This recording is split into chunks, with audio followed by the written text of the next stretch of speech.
against, as of the moment, it's just a juice in. So you could just really go for the reach and Mibr loss.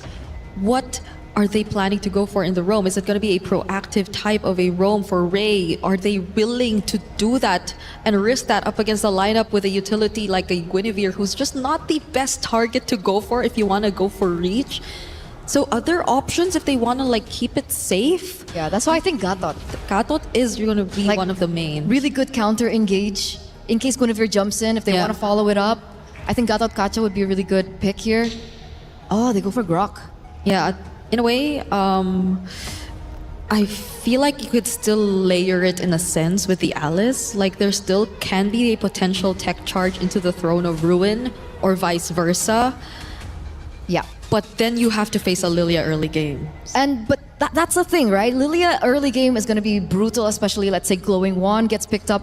But the thing is, they needed someone to be able to clear the mid, right? Jushin against Lilia, it's really difficult because of the lack of range now for the Jushin. So with the Grok being there, it should help facilitate if they want to go for early rotations. Suyo into Lilia, however, is also something that we do need to consider. Again, Suyo in the early game especially, not as great against magic damage. So that's another thing that we need to consider, but they top it off with the Lapu Lapu pick. Yeah, for the first time, I think we're not seeing an Esmeralda in this game, even though it was left open, and even though there have been instances wherein, well, fairly enough, they've been safe enough to not pick direct heroes that could just get countered out by the Esmeralda overall. So I think this is going to be a switch up for the series between Team Vitality and Mibr loss, but early game presence and threat is definitely looking to favor Team Vitality this time around.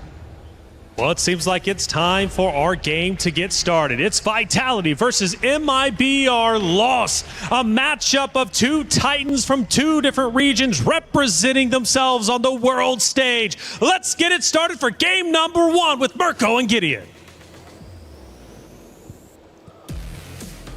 Thank you so much. We're already jumping into our third series of the day here at the Esports World Cup X MWI. And so far, the games have been great. The compositions are starting to get a little bit more interesting. Right now, we're already seeing Vitality coming up with really good composition. Looking at team fight, great zone control, and especially those neutral objectives is where we're going to see a lot of fun. Dude, we were expecting, some more damage maybe coming out. Maybe an Arlet early. Make Control City! Gonna go for first blood. Flicker out already for Ray. So, exactly as expected. La La Land, though. Rui doesn't want to give it for free. Hey, we're talking about free stuff here at Cine. The fact that she is coming in hot with, especially the sprint as well, really goes to show that she is expecting her movement to be top-notch. I'm not going to get hit by any of the big abilities. I'm going to kite everybody, and everybody's going to suffer for it. When we start looking at the emblems as well, nothing too out of the ordinary. However, a lot of wilderness blessings from both sides. That's true. They really are just trying to play around that movement. But it comes down to the mid lane again. La La Land already using the Purify. Cine could not walk up a bit too low. These matchups, though. The thing about Vitality is sometimes they'll be put on bad matchups, but they'll still win out anyways. And I think that's the case in the gold lane. Chell and the Claude, it shouldn't be a winning matchup against the carry. I mean, it's doing well. At least now they can play the traditional strong side, weak side, right? We were already talking about the fact that Lapu wasn't going to get much done in the lane itself. Maybe at level 4, that's where they're going to take advantage of it. But they also need Vivian to be level 4 too. But we look at that top side once again. Again, Chell going to be the main way to be able to kind of scale later down the line. I am a little curious how this Grok is going to kind of compensate for this, right? Yes, you can cut off people's angles, but more importantly, if you were looking for something to counter-engage, I was thinking Gatot. What about you? Do you think that coming with this Grok is going to be enough, especially on neutral takes, or is this purely for later? I think it's purely for later. They're just going to play the late game later on. I mean, maybe the mid game. They know they're going to lose out in tempo anyways after seeing the Lilia. There's no real reason for them to force out these neutral objectives, especially considering they were thinking about the Suyo. So you're already kind of have to delay the skirmishes from happening. Fumieko with great zoning. Oh, even the Flicker baited out high up. Gets away in time against Counter. Perfect match. Now it's an all-in. First blood for Fumieko. The Throne of Ruin lands on 3. Vivo able to get away just in time as La La Land pops in Crimson Beacon, and the rest of the team now corralling over Ray. It's a Lantern Flare to get Vivo low down by La La Land. Ray getting away just in time as Vivian is forced away with a perfect match. And that's going to be 2 junglers traded out for each other and no neutral take for either side. The score is still 1-1 as Chell already put down low. We've seen a lot of upsets today. We saw just one earlier, a Titan falling in their opening match against a newer region. Could it be the same here? Vitality. Usually with a lead like that in tempo, when they're winning these lanes, when they get to the neutral objective first, it usually just ends up with them steamrolling through. Unfortunate. Hit with the first tech pause already, but hey, I will say that Stream A so far, all the games have been going 2-0 all the way through, and these are not like, oh, overwhelming victories. Some maybe, but most of the time, it's pretty even, and I like the ideas these women are coming up with. Great picks overall, with solid ideas. Some may say that they've got maybe more progressive ideas than some of the main events. I concur. You concur. I concur. That's all you got to say about that. That's all I got to say about that, right? I respect that. I respect that. But overall, I do think that right now, as we are, waiting for the games to continue, it's a good time to start talking about the mid lanes here, because Lilia has been shown up more times than I would have liked to see, and even looking over at Stream B, it seems to be the same case. Yeah, the mid lane is just all about Juice and Eve. Even after the nerfs, dude, like, how long has Juicin been meta? 2 years? A whole 2 years. No, it can't be 2 years at this point. Did she come out last year? Oh, she did. You're right. It is 2 years. It's about to be 2 years of a whole, like, Juicin Prio meta. It was always first picked at M6. It was always first picked at MSC 2025. It's always first pick even now or banned, which is crazy. Even after the nerf to her range, which I thought was really going to hurt her. Eve's a good old, though. She's been meta for like 4 years. So at this point, the mid lane's getting a little bit stale. Just want to say, just a little bit stale, because it's just the same picks all over. It's either you get the Juicin, the Eve, then you have the Kimmies, or then it's finally an open mid lane. An open mid lane? I don't think we're ever going to get to that. Mid lane's just way too important, especially in the meta now, connecting every single lane into one. All roads lead back into the mid, and so far, based on the jungle pathing that we are seeing, they will end up on the correct sides of the map if they want to contest for this. Lost have the opportunity to maybe, give up this neutral and maybe attack the top side, but it looks like after what happened on the first initiation, they want to get some revenge and get that turtle now. Fumi Echo with walk-up Vivian. Perfect match onto Ray, just a bit of freeze. Ray's holding the tectonic charge. The combo is going to be massive. Tech charge! And a flicker onto Vival. That's a spatial migration landing with a Battle Requiem as well as they go for the Retribution, and City, who secures it. Now with the Black Shoes coming out as Mikiari is able to get the kill. Vivian caught all alone. Fatal Links on 3, but there's no one to follow it up. It's just Vivian with the flicker out and the perfect match as Vitality traded Turtle for kill. Really nicely played by Fumiko, right? Making sure to just zone out the enemy jungler. Make sure they don't come remotely close. And I think Ray also had a pretty good idea as well. However, they didn't synchronize the attack. The Throne Rune came just a little bit later and didn't get the priority targets that they were looking for. And unfortunately, they weren't able to control that space well enough. For the upcoming initiations, it's about that timing, synchronization to make sure that there are no more openings. And especially when you're playing up against Vitality, they will take advantage of those openings. And we could see that it could have been a mistake had it not been for Cine. Every single one of those openings usually will be punished out, but so far I feel like it's Vitality leaving those openings for MIBR loss. They've been the one capitalizing around a lot of these mistakes from Vitality. Maybe overconfidence coming into this. Maybe, again, them feeling like, hey, this is home turf. We got the crowd supporting us. We can go all in, all out, even with a semi-late game composition. That would be a bad idea if we saw them actually aggress. And that's what I want to see, right? Vitality, despite the fact that they were able to get at least one turtle, they're still technically, when we're coming down to the gold, a little bit behind, right?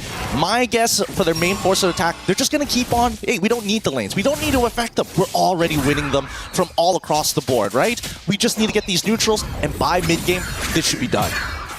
You really got to be careful of Mikiari, though. Those Throne of Ruins have been massive, especially with a tech charge. Great steal with the Queller on the XP Crab. Now, we were already talking about this all the way from match number 1 where we saw the Suyo.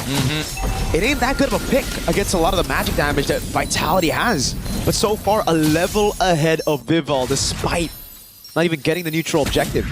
It's probably the best scenario, especially since he's got a pretty good clear in comparison to the Guinevere. But now, they are starting to take the space, and I like seeing this because Vitality initiate. Fatal Links, Tectonic Charge, oh, it's the all-in. Vival takes the kill now. Cine, no Black Shoes, able to cat away with a sprint already as they go all in again. Those Raging Slashes, taking Pandinia down. The Blazing Duet out to La La Land under turret. Now that's the Vitality we were expecting as Vivian stays alive with a flicker out of the tier 1 in the mid lane, and Vival will snatch that purple buff away. If I were Leo, I would say that's Grand Theft Purple.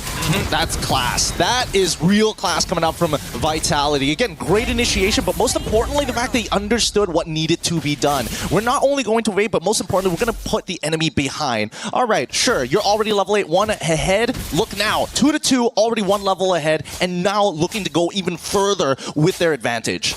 There were so many whiffs. While we were talking about it, you do not want to leave these openings against Vitality. Possibly the best women's MLBB team that has ever existed. I don't even need to say possibly. I think that's de facto at this point. And that's what happened. Ray lost a bit of that composure. Tectonic charge just to react to that Fatal Links combo. And a lot of whiffs. Turret again for Vitality. The objective conversion as Vival tries to get a sneaky little spatial migration on MIBR Loss's La La Land. They got to take their time here, Loss.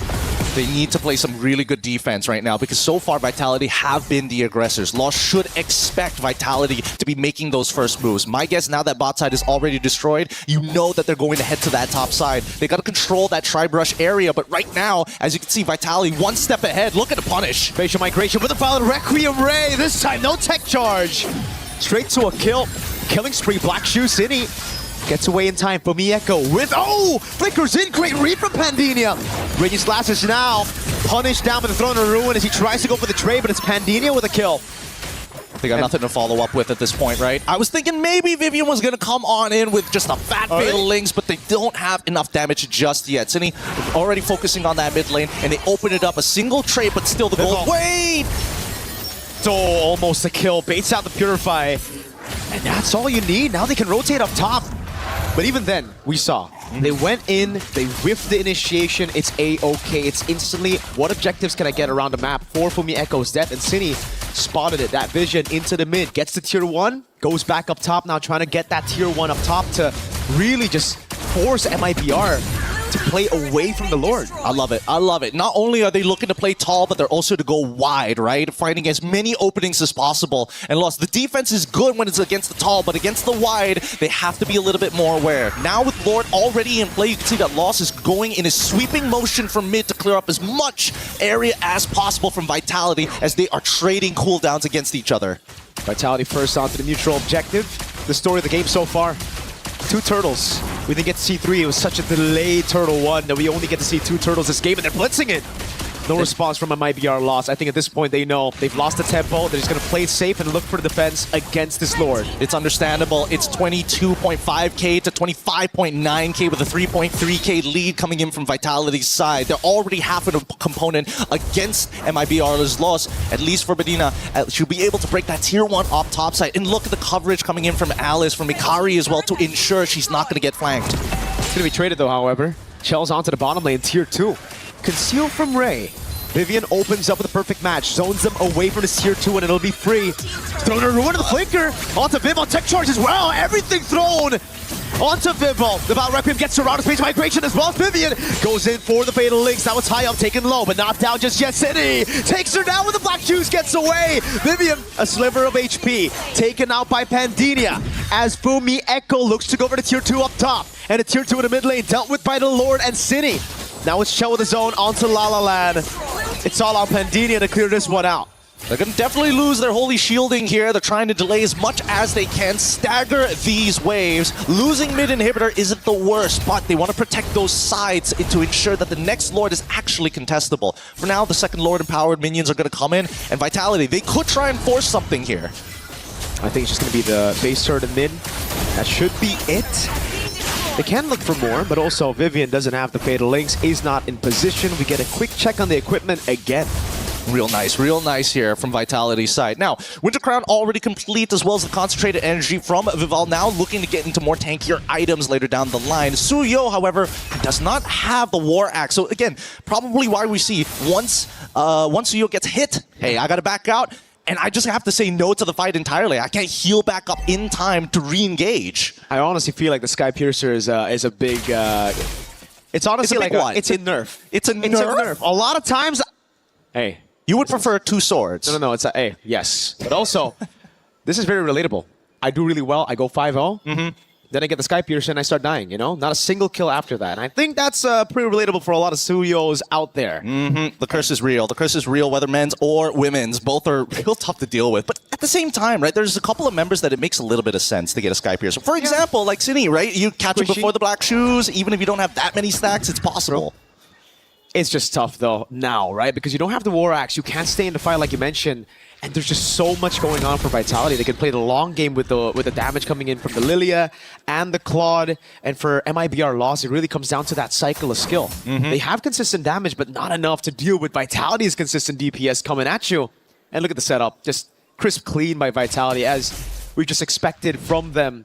Bottom lane slow push. They don't give MIBR loss a chance to deal with it up until the Lord spawns. 10 seconds, they are utilizing Expanding Rivers, taking control of the entire map. Chell, not even willing to give up on those stacks. She wants to keep it at 5 all around so that she can go for this. That's an all into the back. Vivian walking up as well. Ruin. Oh, they go for the damage, but Pendina is already down. Now the Blazing Duet by Chell. Spatial migration combo. City's putting the glooms down. At 12 minutes, you'd usually see Lord 2, but Vitality want to go to game 2 with a lead here. Only a count of minute and they'll brute force their way into match point. And there you have it. Game 1 already falling into the hands of Vitality. That is what you see, a world-class series being played here itself. MIBR lost. They got to work on that early game. They cannot let Vitality get back in a position like that. I think the early game was the best version of MIBR loss we've seen in this game. It was just the mid and late game converting on those objectives after getting the initial lead that was kind of questionable. Vitality, once they got into the mid game, it really felt like they were the ones taking the proactive moves, and MIBR took a step back. It was that tier 1 up top side. Once they lost and unlocked the Claude, it was going to be problem after problem after problem after that. Ideally, maybe they had a way to shut that down, but I was thinking it had to be one simple mistake. Just Lilia and Claude just standing too close to each other, and both of them getting engaged upon. That was the only way. That was the only way, and Vitality closed the doors on that opportunity straight up. They saw the vision, they knew where they were weak, and they covered it up straight away. It's kind of like that interview that we had with Vivian.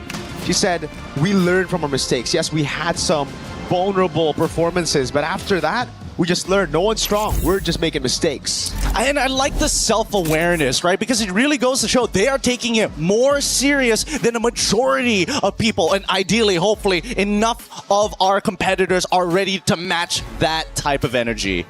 I certainly hope so, man. MWI last year was a blast. We got to see crazy upsets, and we've already opened up with a massive one today. Feels like a continuation. With that being said, we're going to be throwing it over to our quick break. When we come back, more MLBB action.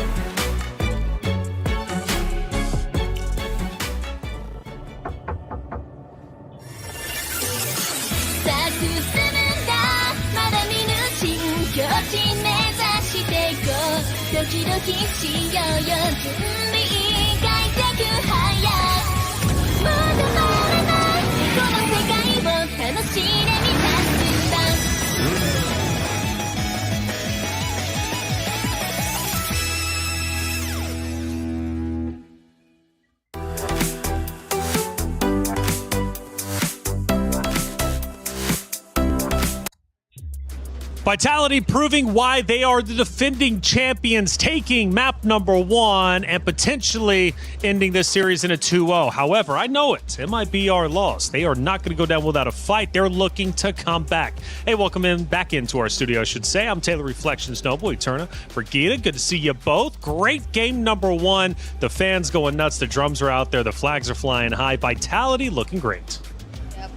I actually was surprised with the amount of confidence that you got to see from MIBR Lost too. Like, it reflected so much in terms of their gameplay, and there were just so much coordinated plays and skill layerings that I did not expect to see in as early as game number 1 from these two teams. Like, both had their unique ways of dealing with everything, like the tech charges into the Throne of Ruins from MIBR Loss, but on the other side, I think we saw a bit too much of the synergy with the spatial migration from Team Vitality? A lot to ask both of you, of course, but for all of you out there in chat, check it out. We've got our new in shop. It's Rhino Day. The brand new interactive effect for Rhino is available now. Check it out and join the celebration. New in shop. We love our new items in the shop, do we not? We do, especially when we want to flex onto our enemies or we want to be a little bit, cheeky against our enemies. We love those stickers to, give out more emotion. That's right. It's Rhino Day. Check it out. Let's talk about our first highlight, though, because there was plenty of them throughout this map. Number one, of course, between Vitality, Mibr, Lost. Bree, what are we looking at? Oh, this was the first one. I was talking about that fatal links into the spatial migration, which I think set up everything that happened afterwards in this fight. Because if not for that early pickup that we got to see towards Pandina, I don't think they would have proceeded with this fight because it was a bit of a 50-50 still. There were still some moments wherein we really got to see Mibr Lost really clap back, and it's great that they started that way. I hope they still don't lose hope and carry that over to game number 2 because they had a really good start up against Vitality in that game. By the way, that was, I think, you mentioned about the confidence coming in from Mibr Loss, and that's when we saw the early game be a little bit kind of shaky for Vitality. But that was really the moment. That was like 5 minutes, 6 minutes in of the turnaround where they finally were able to find their momentum back and, regain the confidence coming into the mid game. Well, let's look at moment number 2 between these two great teams. Again, plenty going down. We now start to get later into game number 1. We're now at the 9-minute mark. The transition over into mid is there. The Lord fight starts to take place. What are we looking at? This is, again, a really, really great show of, I would say, chemistry coming through from Mibr Loss initially. Like, it looked really good. You could see Mikiaru, finding her moment, looking for that back line, and she finally gets it. Yeah. The follow-up as well was really greatly timed. And then Team Vitality just comes back. It was a Winter Crown play. My goodness. Like, who'd have thought that she already packed that Winter Crown too, right? Like, I honestly would have think that because she seemed to be alone. Vival seemed to be alone. Exactly. She seemed like the best possible target in that moment, but they still didn't get her. Hey, The adjustments. That's right. The adjustments indeed. And that's something Vitality is so good at. And even with the interview with Rose with Vivian, it was like, look, when things get tough, we know how to adjust. And Vivian recognizes that, sees it for sure. It smiles on the side of Vitality, and for good reason. They continue to win. But some good moments for Mibr Loss. Still in good spirits despite taking the loss in game number 1. They're going to be just fine hopping into map number 2. After all, it was a great game. It did go the distance, and I'm not losing hope in our Brazilian team of Mibr Loss. Let's see what they can do in map number 2. Now, coming into this, the narrative was Mibr Loss tends to be quite aggressive. They love the skirmishes. They like pushing fights and engagements. Yeah. Did we see a lot of that from them here? So maybe get a draft that can facilitate that, right? Because we did mention about the Suyo in the drafts, the fact that the Suyo is very susceptible to early game magic damage, and they picked up a Suyo into the Guinevere. Like, we were already saying that up against the Lilia, it's already going to be so tough, but up against a Guinevere as well, it's tricky. It's tough. La La Land as well on the Jushin. If we're talking about, early game rotations, if they want to be very aggressive, they need a draft that can help accentuate that. And they weren't able to get that. That's why I think even Gideon mentioned about, having a Gatot Kacha instead of the Grok. We did see the Grok finally get a moment, but if they really wanted to win on rotations, they could have worked with that. Well, check it out. We've got Stream B happening right now, and Rose is over there with all the coverage. Hey guys, Rose here, live to you from Stream B, and as of now, an upset and a shock has just occurred after Galaxy Phoenix actually managed to take Game 1 from Na'Vi in a 14-minute game. Now, as we prepare and enter Game 2, I wonder what will actually happen. Will Na'Vi be able to bounce back and fix the mistakes that has occurred in Game 1, or will Galaxy Phoenix continue surprising and shocking the world? That is it from us from Stream B. Throwing it back to you guys. To move. Not trapped at a desk in one singular posture for 12 hours a day. It's time your chair evolved. This is Secret Lab Titan Evo. Ergonomically engineered for you. Gamers, hybrid workers, artists. Backing your every move. A big update indeed from Stream B. Thank you, Rose. Na'Vi down 0-1. You know, one of the implications of this matchup was the fact that we talked about it. We were like, hey, can Na'Vi win? Will we get that rematch? I don't know if we will, because Galaxy is looking great. This just proves the point that What are while you we doing? have 2 mics right now, yes. Do you want 3? Do I look that shocked?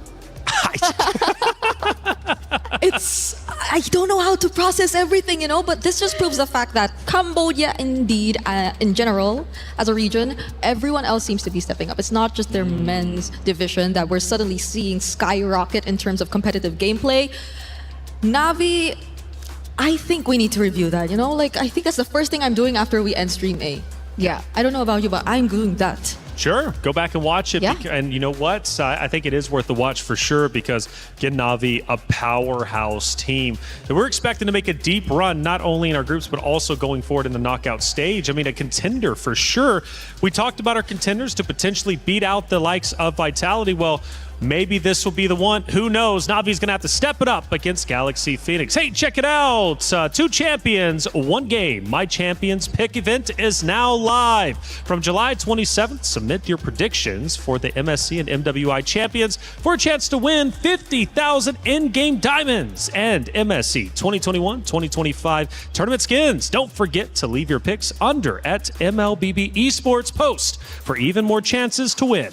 Lock in your champions now and cheer for your favorite teams. Hey, matchup 2, map 2 about to be underway. It's Vitality versus MIBR Lost. The returning champions take the stage to the drums and the flags, and they're not hesitating to at least take down their competition. I shouldn't say dominate, but at least take them down. They looked great. Now, going into the hero selection, I really appreciate what Eterna said. Look, if MIBR Lost wants to be an aggressive team, forced to skirmishes, forced to engagements, well, let your hero selection represent that.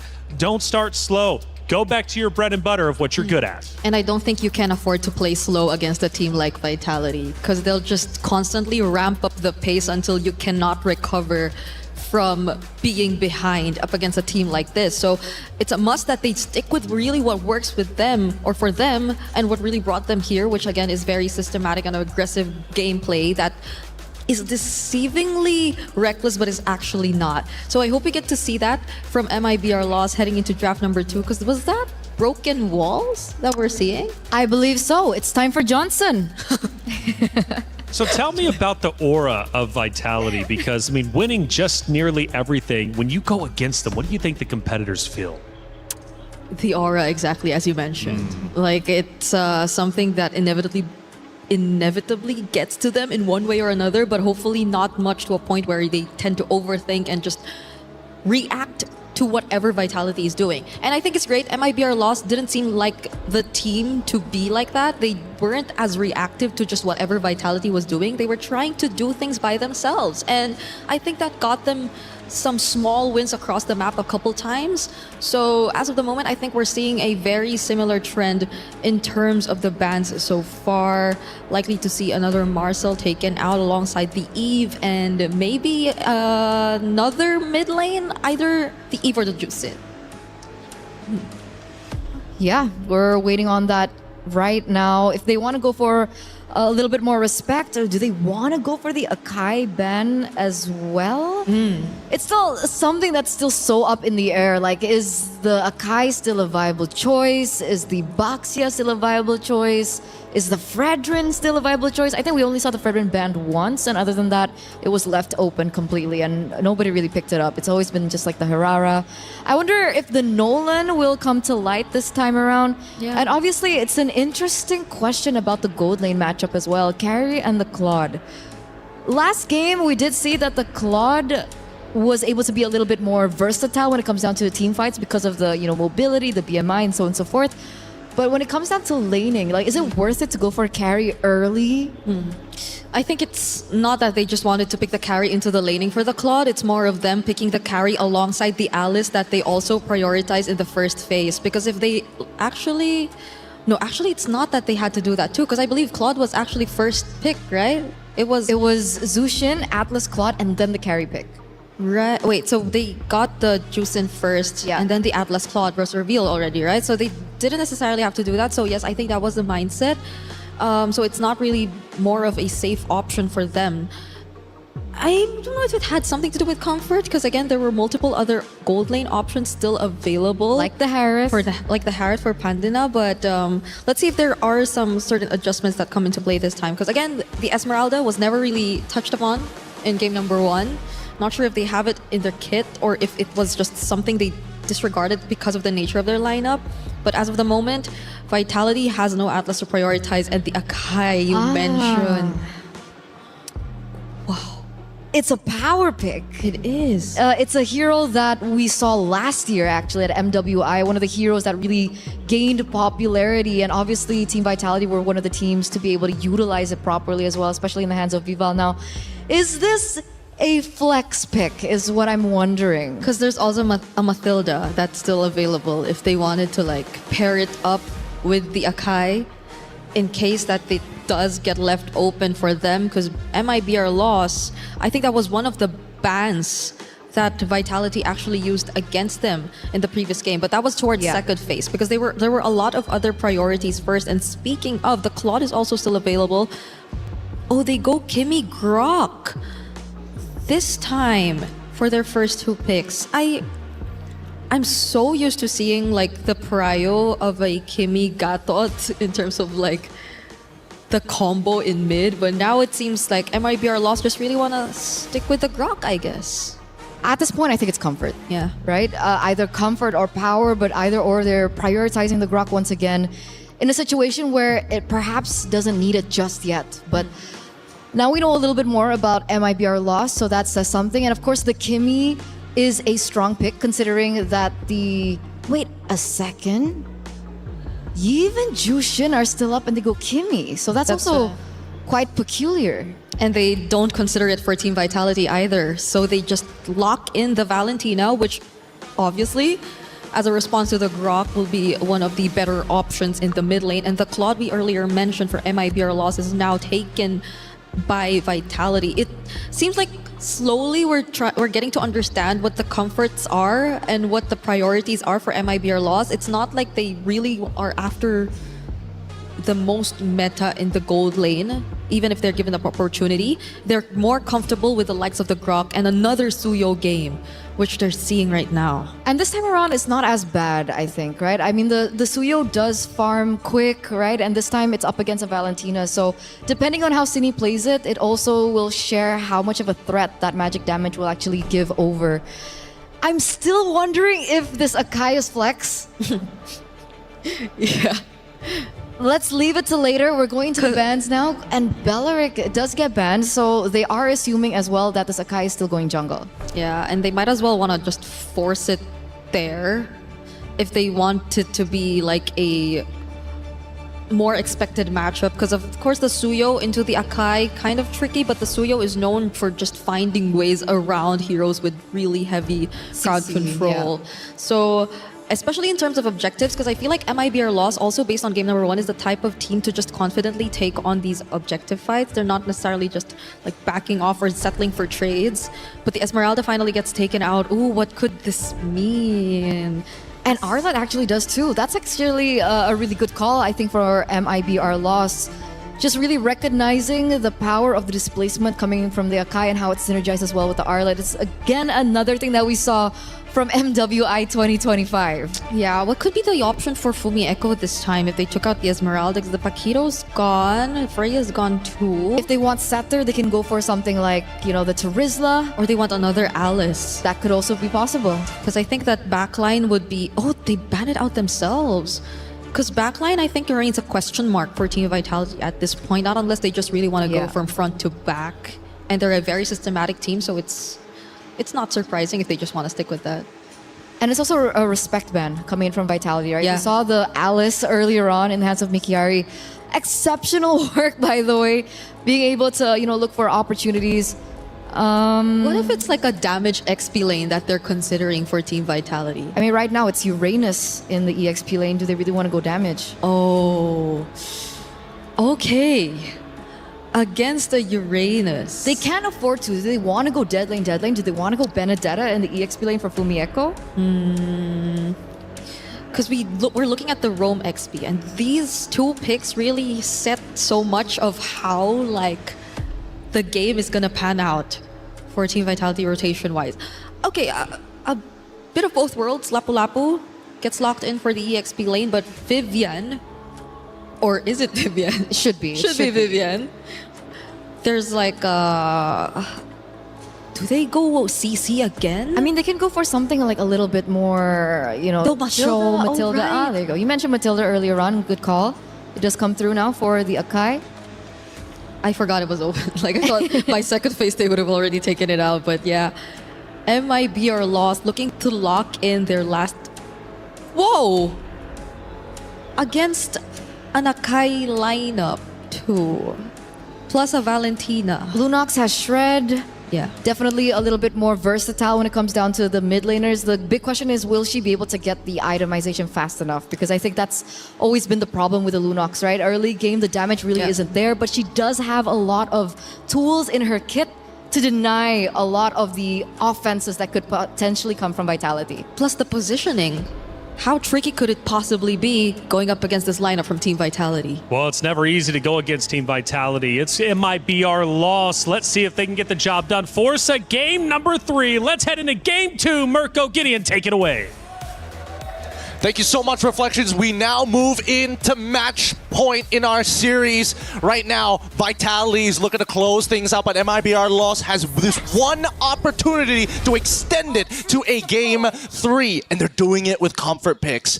I have never been so nervous for them in my life because Vitality, they're running a simple composition that knows exactly what it wants to do. Loss, Padina, this pick, it solves the problem if it makes it to that finish line. I mean, it gets to that 3 items. That's a very good point. It's also a Master Assassin Rupture.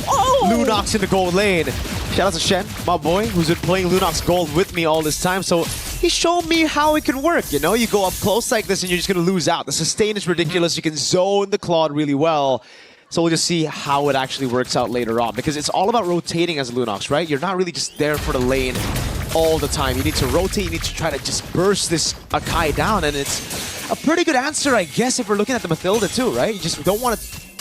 speaking of the lane, it's really good against the Claude. Yeah, it's just one of those few heroes that actually is useful because of its iframes, right? There's so many engagement tools from the side of Vitality that it feels very easy to fall into these traps. But now that you have iframes to work with, you can actually start playing that push and pull with Vitality. You can start baiting them out, like similarly to game number 1. I like how they're playing this instantly. The instant adaptation from game number 1. Vitality had the tempo all throughout, mid, top, bottom. Now it's MIBR lost with Mikiari rotating, cutting waves already. Gonna be able to rotate into neutral objective 1 first, and it's all about poking the Akai. Getting her to use the heavy spin for the neutral objective is gonna be massive. Unfortunately for Mikiari, not enough, but now, instantly, first blood onto Vivian. Ray finds the catch. There it is, it's all through tempo. They have the tempo even in the jungle when it comes to clear for the Suyo. Even from level 3, you're already up ahead. You can go and look for those fights. Fumi Echo gets level 4. Mikiari a bit slow to it because of the XP crab. But she finally gets it, and now it's all about the poke onto Vival. Traction pulse lands. Vival gets away. That's going to be the Bravest Spider used up by Fumi Echo. Goes to the Flicker as well. The tech charge by City. A bit whiff there. Fumi Echo goes to the Raging Slash, but Vival is still on a solo kill down below. Pantinia getting a kill. So it's a 1-for-0 at the end of the day. A turtle for a kill on Chell. Oh, unfortunate indeed. They need to make sure that Chell is going to be able to scale well into this game, but Padina, again, great job here. They did lose both of their flickers. There is another opportunity as they go straight into the heavy spin. This is a solo play for the Akai. City walks up, gets a splash of damage, and I guess it's all just calculated. La La Land trying to go for the trade, circling Eagle. Good peel by Vivian. The mother attacks. That's La La Land with the flicker in forward. He's gonna have to regret that. Fumi Echo with the walk-up Bravest Spider. La La Land down. A stun lands on Mikiari. who still has the Purify. A bit more damage down on her as he moves back under tier 1. At least Mikari is here to actually help the wave. Medina is going to be able to pick up the gold, but again, what an aggressive play here. Not only from Vitality, but the eagerness of La La Land to try and secure and get these trades back. So far, it's 2-2. We're kind of dead even, but at the same time, Vitality is still maintaining a pretty good gold lead despite everything that has happened in the early stages of the game. 2-2. We can look at that lead. It's just a sign of an elite team always. When the game looks so close, but yet you're still able to hold a gold lead. Brave with the walk-up, gets caught by almost everything, has to tech charge back away from the stun of Fumieko. Really interesting play there, especially. A great idea coming in from Cine especially, right? Get the traction pulse, immediately look to make the play, and while this is happening, right, you can see Mikari checks, where's the Yakai? Instantly a free camp. We got that sister buff down below as well. Great rotation by Cine. Relieving a bit of pressure. Vival, though, she's been out farming the Suyo. So is the utility jungle even dead? I think this proves that it's not, or maybe Vival is just too quick with it with the Matilda. Maybe it's a little bit of the Matilda, but I definitely think it's when it comes down to having those buffs, right? The extra gold is definitely important for a lot of these assassins, but at the same time, you just don't need as much. Oh, wait a minute. They could look to turn. That's a lot of damage. Wait a second. Blade Surge down, now the heavy spin. Good traction pulse to feel, but Fumieko dives under turret. The Raging Slash is enough. Two-man stun. A tech charge lands on 2. Now it's an all-in coming in, but a good peel coming down from Vival's. Pandinia isn't able to get in. The Brilliance pop now. She tries to disengage, but Chell has already rotated. This should just be a free neutral objective to Vitality. It's the indecision here. There are moments where it looks like, yes, we could actually turn this around, but we don't have enough resources. Let's all regroup at a different side, and then by the time you make the choice, it's too late. Vitality is just one step ahead, and now they're converting their lead even further. Tech charge connects. Blade Surge Blink gets away, Ray with the flanker, but City's too quick. Fumieko in the midst of it all, two-man stun, Raging Slashes! Killing spree and another for a double under the tier 2. Now Vivian with a circling eagle, City with a splash of damage, that's a Suyo down, Mikiari. Next to the chopping block as Chell picks up the turret down below. A splash of damage, give him the body slam. Now a heavy spin under turret. It's a Purify used up by Mikiari as Chelsea with a blazing duet. She's gonna have to wait. Pandinia splash down by City. City is playing out of her mind. A creative play with the IMU and the tech charge to follow it up. They still are unable to break this mid-tier 1. Even Vivian in the middle of that fight was proxying the mid-wave to try and break it open. Vitality are covering every single one of their bases, and Lost, unfortunately, can't see the bigger picture. With a Mathilda and expanding rivers, these rotations are coming at Mibr Loss with literally no time to react to it. Now they rotate into the bottom lane. They make some proactive moves, but they're gonna have to lose some in the process. Pandinia already down with the Brilliance. Fumieko wants blood, goes under tier 2! Raging Slashes kited away by Pandinia. Finally a shutdown, but the tier 1 finally cracks. Blazing Duet though with City. The Executor taking La La Land down. No more damage from Mikiari and Ray. They're just gonna have to back away. The synergy is looking really good from Vitality. Every single one of the members look like independent strongholds. And unfortunately for Lost, they need that command. They need this is the final call. And because of that time, Vitality, this 4.3k has been looking really good for them, but a majority of that lead is actually leaning onto Fumieko 4-1-1, and as well as Vivian 0-1-8. That was a big shutdown. That was a big one given over by Fumieko. It was a very unnecessary dive as well, but it looked really cool, right? I mean, did. It's style points, especially here with all the Vitality fans. Luckily, though, it's Mikiari who got the kill. Whoa, Circling Eagle coming out now onto La La Land, but they're, again, is this a punish finally? Nope, it's a stun, Raging Slashes as well. Just a bit of fun that they're doing right now. Good immobilization. Fumieko instantly with the response to body block the shots from La La Land. They get tempo down below, but Vitality have all the control to just get this for free. Absolutely no chance for high up to walk or rather even blink towards the Chell with a BMI forward. Oh, they're feeling it, Gideon. Oh yeah, they're getting real disrespectful and they're going even further beyond, right? Look at the opposite side of the map as Mikari is trying to make sure to get some kind of space for her team to kind of open up this map even more. And they've already netted the bottom tier 1. They're now looking for the mid tier 2 at the same time. This should give enough time for the jungler to actually clear that bottom side here, unless... Does Lost have enough wave clear? They should have, right? I mean, if they proxy one of the waves, then maybe, but it's starting to look a little tough. Uh-oh, Brilliance used up. Traction Pulse lands on Vivo. Fumieko sent bound down below to clear out the wave against Mikiari. She's gonna have to deal with another wave, and this gives tempo over to MIBR loss. A fight from Mikiari. Not much you can do though, not a lot of initiation tools. Pops into Consecration, great read by Vitality. They just go and isolate Mikiari from the rest of the team. No way to respond it over. Why? Purify. And still, it's Vitality with the kill. Vitality with the kill, but more impressively, at the end of it all, I mean, Vitality, they've got some great... Oh, the tech charge from City catches 3! Uh-oh, tech charge back high up. Gets her first kill of the game. A Queller. A bit of disrespect to go in for Mieko now. All the way, raging slashes. Taking her down, a stun as well, but high up gets a second sack of the Sky Piercer now with Blaze into it. Guts on La La Land. That's Blade Surge and a triple for Hyob. Finally, high up. I got this War Axe. I've been stacking it up all this time. I'm just waiting for the wave to get a little bit closer. And again, honestly, considering everything that has happened, this is probably the best outcome for Los. And those are Sky Piercer kills, Gideon. Those are 3 big stacks that she just got. Huge stacks, in a matter of fact. Now, for this upcoming Lord, I think this is where... before, I thought Vitality has got this already, but now it's a different case. We get the DHS purchase coming in from La La Land as well. The Demon Hunter Sword going to be dealing that max health damage. So, people like Vival got to be careful. But let's look at this replay one more time, because it all started with the initial play from Fumieko, trying to force it forward even further after Cine goes for the engage. But immediately they realize, wait, our entire composition actually depends on actually having cooldowns in comparison to Kimmy, who can fight forever. You can see the emotion already, man. Oh! Big fight of the Lord. Vivo just picks it up. MIBR lost will give it away. They still have great clear. And I think it is the better choice right now to go for the defense, especially considering you have Mikiari who can actually just delay these side lanes from coming into the base. People start pulling attention here as they look for mid-tier 1. Oh. Cine, tech charge offensively, circling Eagle on the backliner. Tech charge from Ray! Vivek is taken low, gets away just with a sliver of HP thanks to the FOTO. Oh, man, that's got to be a little frustrating. Probably thinking about maybe getting lethal ignition next time, but, you know, this is going to be enough. That already sends the message, and now the Lord is coming from the top side. Now, the waves are definitely going to be a little interesting to deal with. I want to see whether Lost decides to give up at least one inhibitor here, or are they going to give up all their outer inhibitors? Sorry, outer turrets. Mikiari in the bottom lane just holding that wave. Divine Glaive already completed for Pandinia. That's the reason she was able to get Fumieko that low for high up to get the execute on the Sky Piercer. And look at the way that they're dealing with these waves.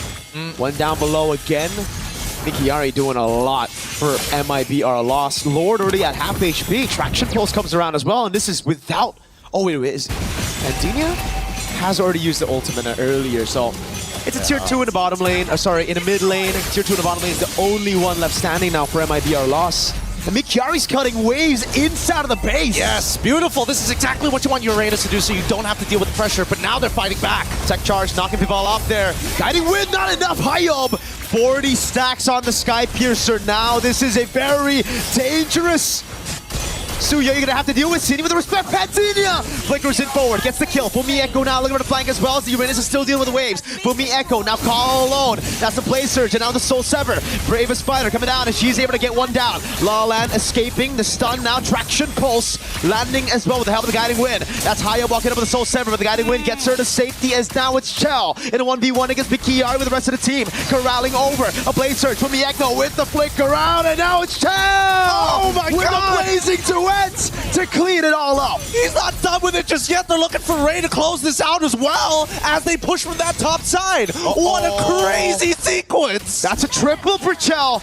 Unofficial, but it still counts now with a circling Eagle. Vivian takes it away. It's now just Pandinia. Spawns back in the map.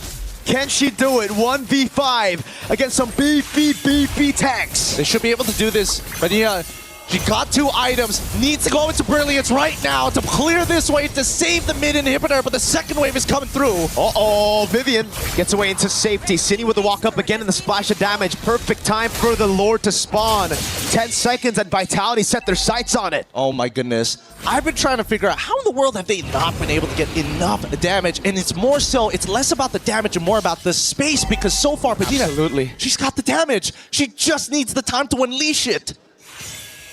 That's where it gets difficult with so much coming at you. So much CC, pure damage as well. And it's a glass cannon build. Now without the brilliance, Mikiyari's getting shredded down. Has to use the consecration. No purify for another 16 seconds. The waves are not in a good place as well. Lost Not has at to all. make a choice. Either you force it now or you give up this Lord and focus on clearing those waves. They're dealing with bot side. There need to be some attention towards that top. And you can see here, Vitality, they're backing off. They know they've got that huge wave top. Mikiyari, no consecration. They're gonna go all in on her. Purify. So they bait out the consecration, the first initiation. Now it's the purify down. And the wave is massive for Vitality. Oh yeah, they're about to lose an inhibitor here, and Vitality, they know it. They know it. They back away. Honestly, they just need Ray, because if they pull the Lord too far out, they can use that wall to actually reset the Lord, and force it to actually start moving back into position. But with this missing inhibitor, Lost, it's now or never. Vitality want to play it chill. La La Land already taken very low. Mikiyari now. No Purify. They're going to go all in on her with no Purify. It's an easy pin down. And City picks up a kill in the backline. Vivian, who goes bad for bad and gets a mid laner from Mieko. A stun with a Raging Slash. Now goes in all the way. Forcing a flicker out from Pandinia. Stolen Brilliance by Cine. And look at the 2 members, Chell and Vival, who set their sights on the Lord. And that's another objective taken by Vitality.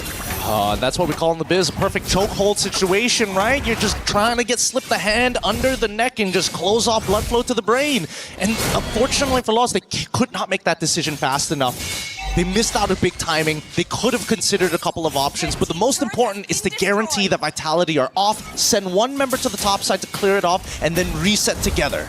They're going for all types of chokes right now, man. It's not just the rear naked, it's all everything. I mean, I think the triangle might be a little bit too hard here because Lost, they've been playing a lot as 5. We haven't seen them gone for the big interceptions just yet. And I got to give it to Vitality. They've been way more aware about the positions of the Lost members. Even Mikari showing up for half a second between Tier 1 and Tier 2 was enough information for Vitality to play the defense. One thing's for sure, though, they're just going to try to go for the finish right here. Lord of the mid lane already. That's a base turret taken down, up top, down below. Mibr lost, holding on to the resources now to clear it out. For Mieko with the Raging Sands, or sorry, just the Bravest Spider. Now the Raging Slashes. Wait. Already Ray walks up, Tectonic Charge! Oh! Turns it around, high up with a double. And Vitality can't close it out. Now they're running for the hills, high up with the walk-up. That's the winner crown already used up at Ginny. Tries to peel for her. But Mieko in the midst of it all. The tech charge to get away, but high up's gonna walk up as well. That's the flicker out the safety as Vival's trying to provide enough peel to get away. High with walk up again, gets it. It's Immortality down. Vival walks up with a heavy spin, and they get the kill with the retribution. Oh my goodness, I thought there was enough. I thought there was enough stacks, but it's not over just yet. Even Cine is in trouble, and they're looking to convert this even more. Mieko has the Bravest Spider, but they're all gonna get gunned down by Pantinia and La La Land. Under turret brilliance, Pantinia returns it with a triple kill. Pandinia finally scaled. They finally scaled. They have the members defending the base. No inhibitors left, but this is their moment if they can find a huge set again from Ray. 3-man knock-up, 3 members dead. Yes, it may not be the correct targets, but at the same time, it's better than nothing, especially 16 minutes into this game. The death timers are so long. That's the desperate haymaker you need to land at the finishing rounds here coming into it. 60 minutes with a Lord with all the base turrets taken down. It really just looked like it was all in or nothing. Mibr, they had 1 shot. They took it, they got it, and it all started with Ray. What a fantastic tech charge, but also Vitality a bit too greedy, going in again with such low health bars. Yeah, I mean, it is, at the end of the day, it's a very delayed wipeout, but it works out well for Lost. At this point, it's that next Lord, because in most situations, when you don't have an inhibitor, when you don't have enough wave control in 3 different lanes, is where it gets difficult. You're fine. Should be okay, right? Oh, maybe not. Circling Eagle as well through the consecration of Purify. She gets away in time, but Vivian with the glue takes her down. Now it's Vival with a heavy spin over on La La Land for Mieko. Goes over the stun. Good dodge by Pantinia.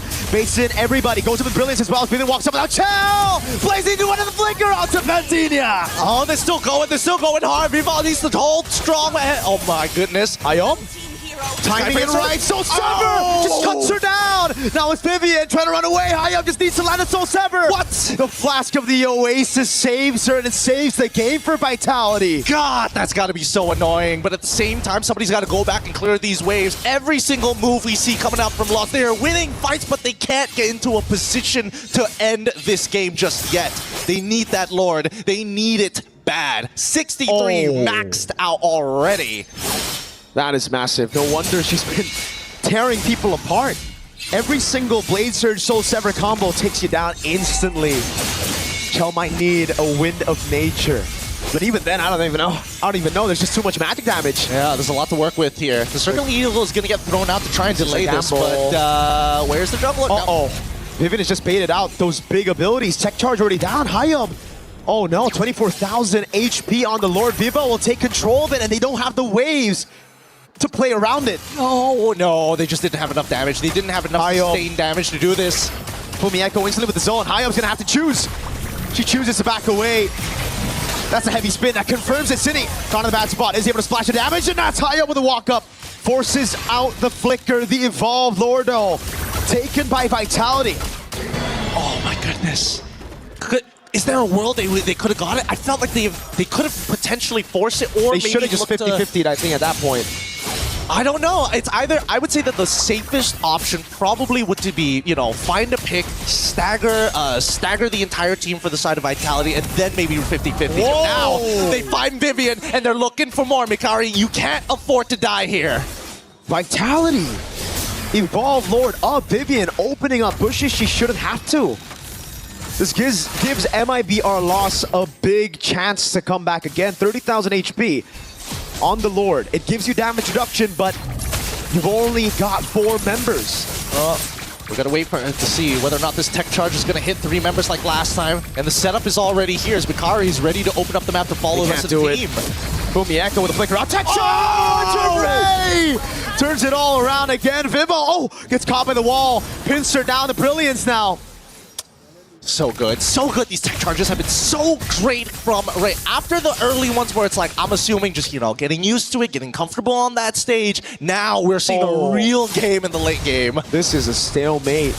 Gideon, the fights are just going to Vitality, the neutral objectives because of the heavy spin, but it almost seems like the Lords don't matter. They clear it so quick.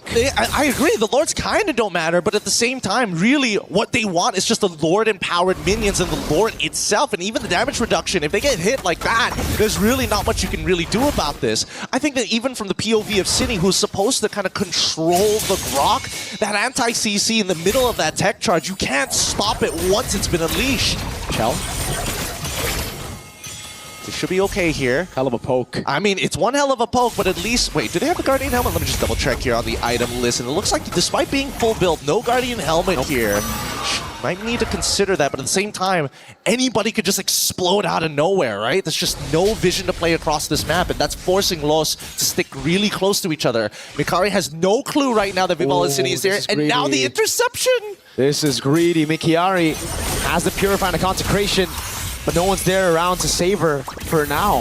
That's a slow coming down. Mikari gets away, and now it's a re-engage.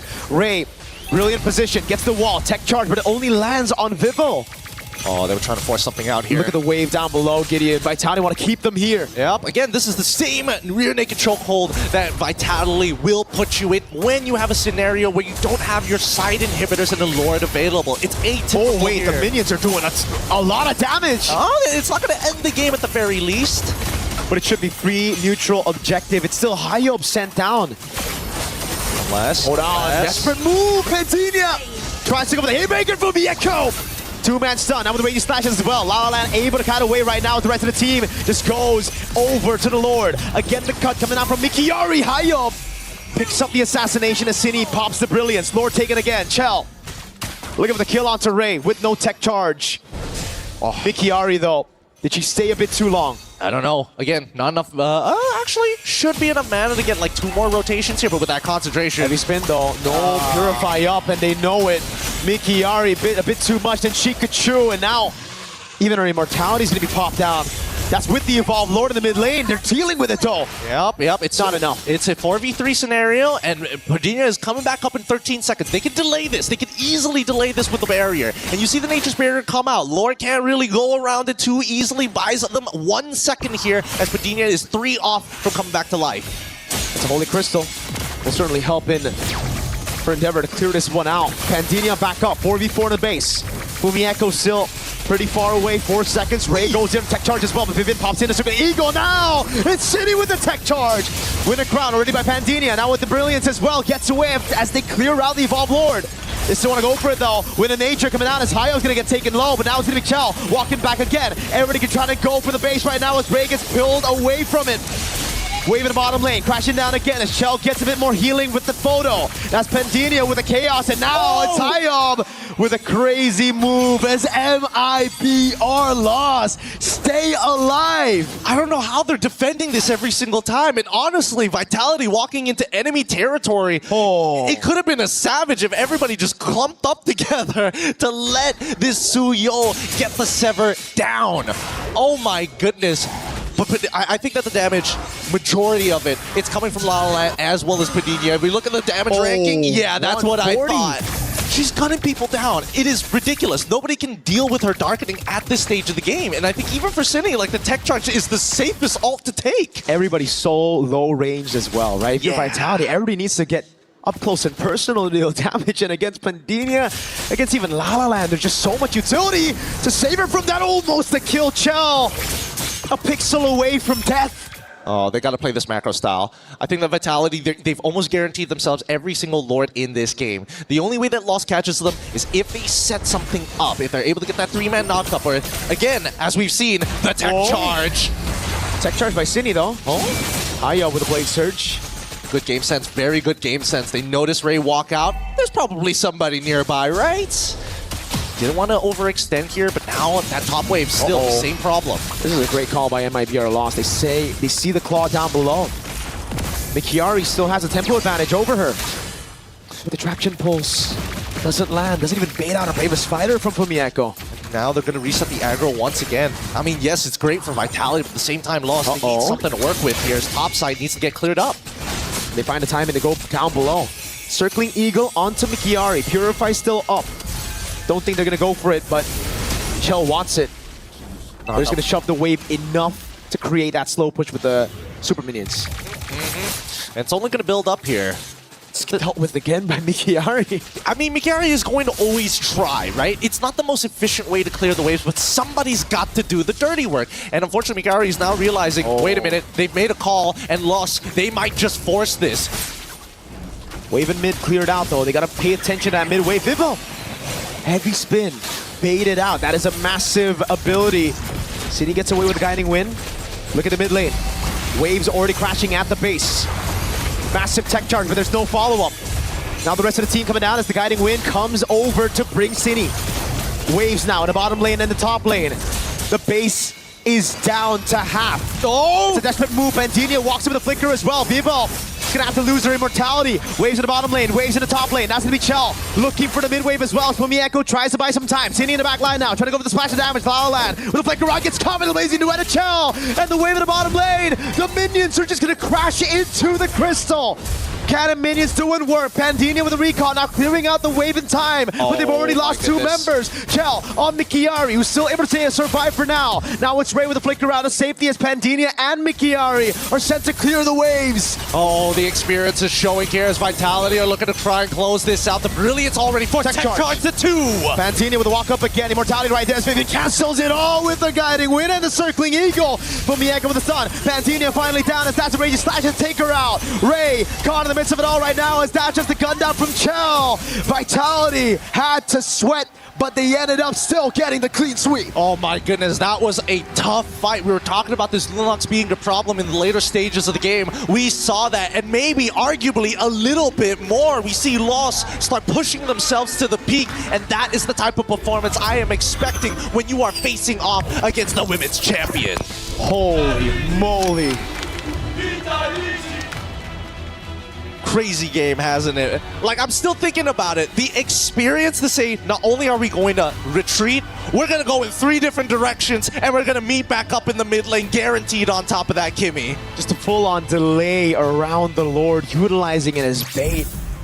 And it's just a forced error here. MIBR Lost had no other way but to bite on that bait. It's either they go for the all-in or the recall and they concede the biggest objective in the game at 26 minutes. Yeah, I mean, obviously there were a couple of mistakes as well, like Vivian dying in the middle of a Lord push was obviously another reason why it dragged on even longer. But just look at the way that these fights are playing out from Vitality. So good overall, and most importantly, you see how they make the decisions. We need macro, and then we use micro to execute and implement our strategies. Great plays from either side. But with that being said, man, I can't wait to hear from Reflection as well as Eterna and Brigitte just in a little bit. We're going to be throwing it over. Thank you so much.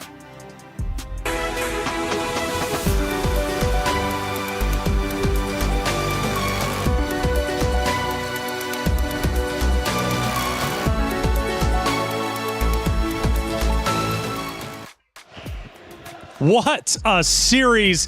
Now I can see why MLBB is so exciting. MWI is lighting up. The series ends in a 2-0. Yes, but it's not representative of what just went down. It was incredible. Let's talk about it, ladies, because my goodness, a 26-minute match. I think it took 6, 7, maybe 8 pushes on the base in order to finally get the win for Vitality. There's so much to unpack. Yeah, because he said 6, 7 pushes to the Oh, base. stop it. Oh, I didn't even know. So we've had our moments today. Okay? We've had our moments, that's man. But I'm still having a moment. You actually, I can't believe you still have a voice, Bree, because you were screaming I know. each and every defense. I don't know if I was screaming at the game or the fact that Navi lost 0-2. Well, that's true. That is something we also have to talk about as Two well. things were happening earlier. At the Man. same time. At the same time, what a series, though, that just unfolded. I mean, MIBR lost. Yes, they did take an L. They will move down. However, did they look great defending and truly showcased resilience, composure, and the sheer willpower to not give up. Unbelievably impressed. So many great moments. I would love to take a look at a couple of them, man, because I don't even know where to start, quite honestly, because going back, again, you know, I'm thinking it's over with. They're pushing the base. It seems done with Mibr. Let's go back to the 4-minute mark. What are we looking at? This is the 4-minute work where I think it was still a bit close between both MIBR Loss and Vitality. Like, you could see how, I think this was the first few minutes where, honestly, I feel like this was enough to show us why they were very comfortable with the Grok. Yes. The setups with the Grok were exceptional. I think this was enough reason for us to just shut up whenever they prioritize the Grok and not say anything. We finally understand what the hype around the Grok was for, right? Because in game number 1, maybe they were adapting, right? Like the adaptations were coming through, you know, maybe they're getting used to the stage, the audience as well. I mean, everyone was cheering for Vitality. It's definitely gonna like hit you mentally a little. So we finally get to see that impeccable charge there, and it really was over and over and over again. Yeah, let's take a look at moment number 2. Let's see where we land. I'm pretty sure we're going to have a ton of highlights. 26 minutes to gain them. We now double the time. We're up to 8 minutes and 40 seconds. And Eterna, we start to look at, again, another great team fight, another great moment where Vitality starts to push MIBR back. Yeah, this is like one of those moments where Team Vitality are just looking for some highlights. Sure. All right? You're all just trying to lay out, pad the stats. Like, I understand that. They definitely didn't need to dive that deep. I think there were so many moments, especially in the early game and the mid game, where Fumi Echo went a little bit too deep behind enemy lines. So I felt like in the early game, there was a little bit of disrespect from the team. Like, there were so many pushes that they didn't really have to go for, and then it ultimately gave so many leads over back to MIBR Loss. But obviously, we can't deny the the craziness coming in from MIBR loss from them as well because they were able to capitalize over the mistakes of Vitality. Yeah. Well, I'm hearing this next highlight is long, Bree. Let's take a look at it because this has to be the push and pull fight for the base. We're now at 11 minutes, and this isn't going to be, I don't think, the base fight just yet, but we're definitely getting up to it. And we do have a couple of solos breaking away from Vitality, but it is going to be MIBR starting to take hold, to push in on them. But either way, Bree, it's a scrappy fight for sure. Who ends up taking it? Well, it was, and in a way, something Fumi Echo was a bit warranted to do because Vivian was there. It was very evident that there would be some follow-up, and it was not just Vivian, honestly. It was a highlight for Chell. Because I think Chell, for the longest time, because of just how well MIBR Lost were able to play even the long fights, weren't really able to just allow Chell to shine. But in this particular moment, the entrance was just perfect. This was an unofficial maniac, if only Vivian didn't steal away the 4th kill, but that was 4 kills you could definitely hand over to Chell. Yeah, Duchel was, especially towards the beginning, middle, and even towards the late, we were like, or at least the commentators were screaming her name, man, because she was going ballistic for sure. But then I think we get deeper and deeper into the MIBR matchup, and then obviously the base is pushed forward. And you know what? And then it reaches a point where now I start to hear the narrative shift, okay? Pendinia, for example, an integral portion, or an integral player, I should say, protecting the base. Hayab also. Hayab was lighting it up. I want to say around the 18-minute mark to the 20-something minute mark. She was going insane. 2 players that we did highlight in the very beginning, and man, for good reason.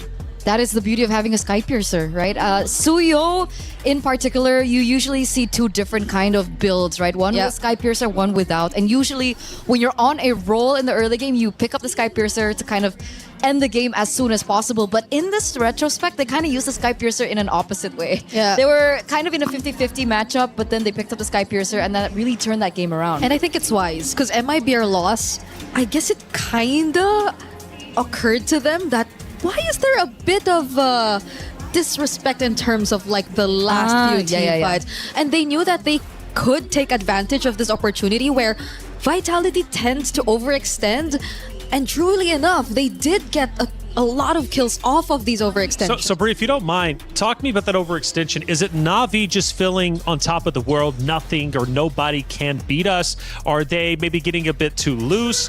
Or is that just their play style and then they kind of figured out, you know what, this isn't working, let's go ahead and readjust? It is somewhat of their playstyle, but at the same time, a bit too much of their aggression, because it's very understandable if you want to keep the aggression, especially if you're playing with such a significant lead. But at that moment, it felt like they completely lost track of the fact that there was a Lunox on the other side, of the fact that there was a scaling lineup too that you had to respect, and that the Hayob actually got in a lot of Sky Piercer stacks on this Suyo. So there was scaling that you could just not disregard once you go up against this lineup of MIBR loss, but Vitality played the latter portions of the game as if that was non-existent. So I think it was a slight miscalculation too on their end, which fortunately they actually did resolve, and they started to, I think it started to eventually get to them. But now, as the casters mentioned too, a lot of the experience and veterancy also showed up during those last few crucial team fights. Okay, gotcha. Well, it seems like, man, Vitality still looking like the most dominant team out there. Don't know if they're going to get beat. I was even looking at chat a couple times. No, I shouldn't. I was looking at chat a couple times, and they were saying, man, they are looking great. They definitely are the best. But from what I'm hearing, we got an interview set up with the winners of Vitality. Let's hear what they had to say. Hey guys, Cindy here with me. Congratulations on that win. Thank you. Ooh, now I gotta ask you. It's not the usual dominating win coming from the side of Team Vitality. What happened today? What do you think about your performance? Well, maybe because we don't have a lot of data about them, so the Lunox is a bit unexpected. And painful. Very painful. Very painful. Now, Sini, you've mentioned the Lunox, and we all know coming into MWI this time, we have a new patch, a new hot fix being played. So I gotta ask you, what do you think about the current mid lane meta? Ooh, I think I like the current mid lane more. Because, I don't know, a lot of heroes that I like are being used now. So, let's see. Will you play Lunox? I might be. Ah, that is fun. I haven't seen Lunox in the pro scene, honestly. It's been a hot minute. And of course, did you know that over at Stream B, Galaxy Phoenix just 2-0'd Navi. You just told me. That is crazy. That was really surprising. You weren't expecting that, right? No. So if I'm not mistaken, your next opponent could be Galaxy Phoenix coming from Cambodia. Once again, a team that is lesser known, lesser active, which means lesser data. So how are you guys preparing for that? Well, maybe just watch the games that just happened and learn from that. Do you think they will take you guys on a surprise tomorrow? Hopefully not. I want to play it safe. You want to play it safe. You know what? Thanks, Cindy. Congratulations on today's win. With that, let's throw it back to you guys.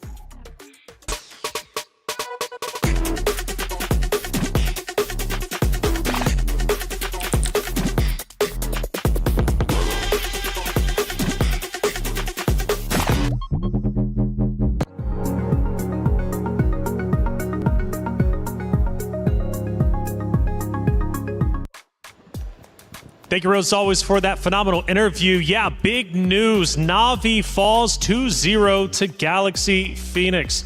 Eterna, that is huge. Coming into this, our contenders, right? Na'Vi was one of them. Here we go again. The mic is pointing towards me. But yeah, now I'm no longer seen, so I could just show whatever reactions or frustrations I'm feeling right now as we get a closer look at the game, because I did not have enough time to do this. Like, watching MIBR Loss go up against Vitality, I could just not take off my eyes from the screen. But now it's so tough. Just look at the gold lane matchup too. Like, it's a 0-3-1 to a 5-0-2 Claude from Winnie of GXP. And mind you, it's one of the roles they decided to change. But I really want to think they had enough time to work on that chemistry and that change in roster before MWI. And remember though, before Malaysia really ramped up when it came down to like the ladder board of all the regions here, especially in MWI, it was always Cambodia at top 3. So they're finally finding their groove again. They're finally finding their rhythm again. And they're really allowing everyone to understand like, hey, we're back. We're a region that you really cannot just count out. So that's really exciting coming in from Stream B. For sure. Exciting indeed. Look, taking the stage is about to be Genji versus Foot Esports. This one is going to be fun. We heard from Vivian at the start of the day. Now let's hear from her rival of Ashley. Hey, Rose, what does Ashley have to say? Hey guys, Rose here, and as we enter the last and final match of the day, we are with Ashley from Gen G. Hello girl, how are you? Hi, I'm good. I finally get to interview her after last year, which I didn't even get the chance to. So you know what, how are you entering this matchup up against Foot Esports? I'm good. I don't want to repeat the same mistake of like being overly confident, but I'm going into this with the mindset of expecting the best and preparing for the worst. I like that. We're seeing a more calmed Ashley this season. I feel based on, the vibe whenever I pass her in the arena. Now I have a question. Last year, after your second place run, a lot of people are actually expecting a lot from Gen G this year. But tell me, in your opinion, what should we really expect from you guys? I mean, like going into this tourney for the third year in a row, I did see this coming. I know a lot of teams have their eyes on us if it's not Vitality. So, I mean, we're going to have to see how this plays out in the beginning because we're obviously in the group of death for the third year in a row. So thank you. Thank you, Marco. Thank you. It's always like that. Now, you know what? Ash, a little bit of a controversial question, but this year, you're still gunning for the moniker Mother of Tanks, or perhaps we could expect something new from you? Honestly, I think I would rather be known as something else and go for a different title. I'll give the Mother of Tanks to Vivian, and perhaps we can think of another title. That is maturity right there. I told you guys, a different Ashley this season, more composed and more calm. So if you guys think you have a moniker for her, maybe let us know, I think that will be really nice. Thank you very much, girl, and good luck for this match up against Foot Esports. And that is it from us. And with that, let us show it back to you guys over at the studio.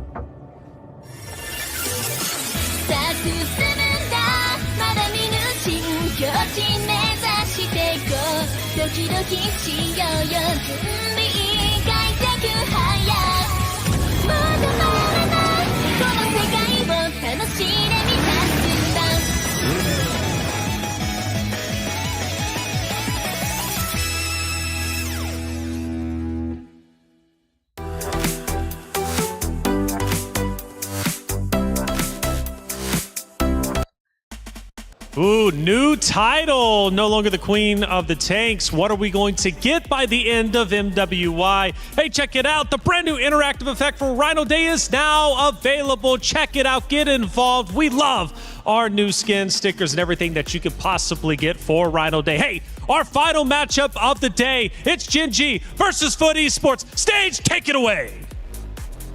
Thank you so much, Taylor. Ladies and gentlemen, these players have been absolutely on fire throughout MWI Day 1 here at the Esports World Cup. And you guys thought that it'd be predictable, huh? You thought you knew every single result. Hell no. As we already saw Team Falcons Indonesia going down against Seda early on, that just goes to show the level of all of these competitors, Damascus. Hey, that's all I want to see, Rob. You know, it's competition. Competition, if it was predictable, we wouldn't be there. We'd be bored at home, and we're there to know if we crown a new champion or not. And speaking of new champion, Vitality is definitely the favorite, but that was not an easy win against a region that's kind of underrepresented, so everything's up in the air at the moment. That is absolutely right. Now, guys, those were just the first 3 matches. Next up, what we'll be seeing is 2 teams with international stage experience. And of course, both with a shiny new upgrade in the jungler department. Over on one hand, this is the first North American team to have ever made it to a grand final, period. And over on the other, that would be hosting our M8 over at Istanbul. And this will be the time for our women of Turkey to shine. National pride is on the line. Let's get to it. Back to you at the studio. Hey, thank you for setting the stage right. All right, it's Gen G Esports, Foot Esports going against each other. Our final match of the day. Winner stays in upper, of course, for the others. Well, they drop down, forced to protect their key. And the way they do that is by winning through the lower matches. It's not easy, but it's never easy being a champion, is it? So Gen G joins it, are in a roster. Now, this roster ended up inheriting the core roster, of course, who finished up the runner-up last year's tournament. So the revenge tour is very real. They want to beat Vitality if they can. And by the way, 2 champions, 1 game. My Champions Pick event is now live. From July 27th, submit your predictions for the MSC and MWI champions for a chance to win 50,000 in-game diamonds and MSC 2021 to 2025 tournament skins. Don't forget to leave your picks under @MLBB Esports post for even more chances to win. Lock in your champions now and cheer for your favorite teams. North America, an underrepresented region. Gen G comes in. What do we think about their chances? That's the beautiful thing about this region, right? Because last year they came in as underdogs, eventually evolved into dark horses. Yeah. And somehow, some way, coming into this year, they are now contenders. Yep. It truly is a unimaginable storyline, I would say, for the North American region. And people call Gen G Esports now the North American dream. So can they keep that dream alive? That's going to be one of the main stories that we get through for Gen G. And like you mentioned, it was Gen G now was Gaming Gladiators before. So it was with Rui now, who, interestingly enough, I don't have as much info on because she wasn't playing in the qualifiers. Yeah, and that's mainly because she came in for MWI specifically. Now it's I think one of their most significant changes as well, because again, Rui, if there's anything we know that's not part of the qualifiers, it's the fact that she was part of Terror Queens last year's 3rd place. And this, I would say, maybe people would consider to raise the ceiling in terms of how Gen G could really play a lot more explosive games because of the hero pool that's associated to Rui. And she's very, or I'd say she's one of those junglers who really specializes in a lot of versatile junglers or assassin heroes as well. So I think that adds another layer to what we can expect from Gen G. Yeah, from Indonesia as well, very talented region, right? So we're expecting her to be very good. This Gen G roster looks stacked, and Eterna, I really like the story that you laid out, right? You know, last year not really taken seriously, turned into dark horses, and then a contender for the championship, and Ashley was a big reason for that. We just heard from her. She's in good spirits, feeling great. What makes Ashley such a good I guess comparison to Vitality? Why is she the one that made such a narrative for Gaming Gladiators last year? Because, you know, the whole thing about Gaming Gladiators last year was the fact that we always thought of Ashley as the mother of the team. She's very mothering. Gotcha. Right? But unfortunately, the title of Mother of Tanks was already taken by Vivian. So that's how the whole rivalry began. But all in all, she is still one of the most important figures of the team then. And she is still the same person now. Still the backbone of Genji, as well as Arya, I would say. Yeah, and it shows up a lot in terms of her personality and how she's able to carry like the team and their aura in general. Because for one to be like the quote-unquote mother or the leader, she just definitely has to be the first one to show up. And a lot of times, even in their previous appearances, you just really feel that confidence from her. And every single time, or especially last year, you really got to see them get the value out of it as they really claimed the title of Dark Horse. So now I think we're a few moments away from the draft, and that was Expanding Rivers we're seeing again. Expanding Rivers and Foot Esports, by the way, reached quarterfinals last year with virtually the same roster. So they are going to be a huge opponent to Genji Esports representing Turkey. This is going to be a big matchup. Now, as we get into it, I can't wait to see how this one's going to unfold. You know, Genji desperately needs points for the club championship. I say desperately, I think that's a bit of an overstretch. It is only week 2 after all. So, you know, we're still very early. Again, I like to ring the alarm bells. It's kind of my style. Everybody knows that. But, you know, Genji, this is a big moment for them and truly, you know, a true test, right? Their first test to show what they're going to bring to MWI this year in comparison to last year. Let's go through our pick of bands and see what we see. Okay, a lot of research done here by Genji. You could see it through their first ban on the Fanny.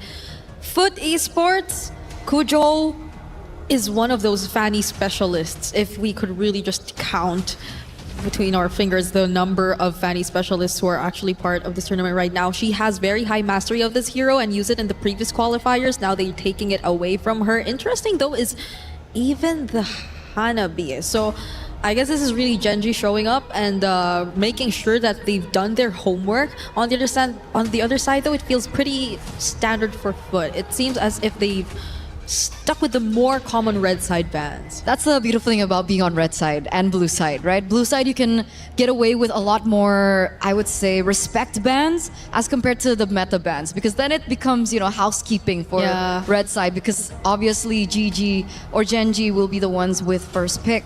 So interestingly, I saw that emotion that you had on your face, Brig. Selena banned as well. So definitely a lot more information that Coach Rexvin has as well when it comes down to the drafts. Understanding how Foot works. And by the way, you know, we're going into this matchup and we forgot to mention it's basically the same story for both of these teams. Oh. New junglers. Oh, right. Because now it's Kujo and Rui instead of Mireia. For Mireia. And they both beat their former junglers in their qualifiers. Exactly. On the way to MWI 2026. So that's a really interesting storyline. And now we get to see who will actually get farther here in this event as Hirara.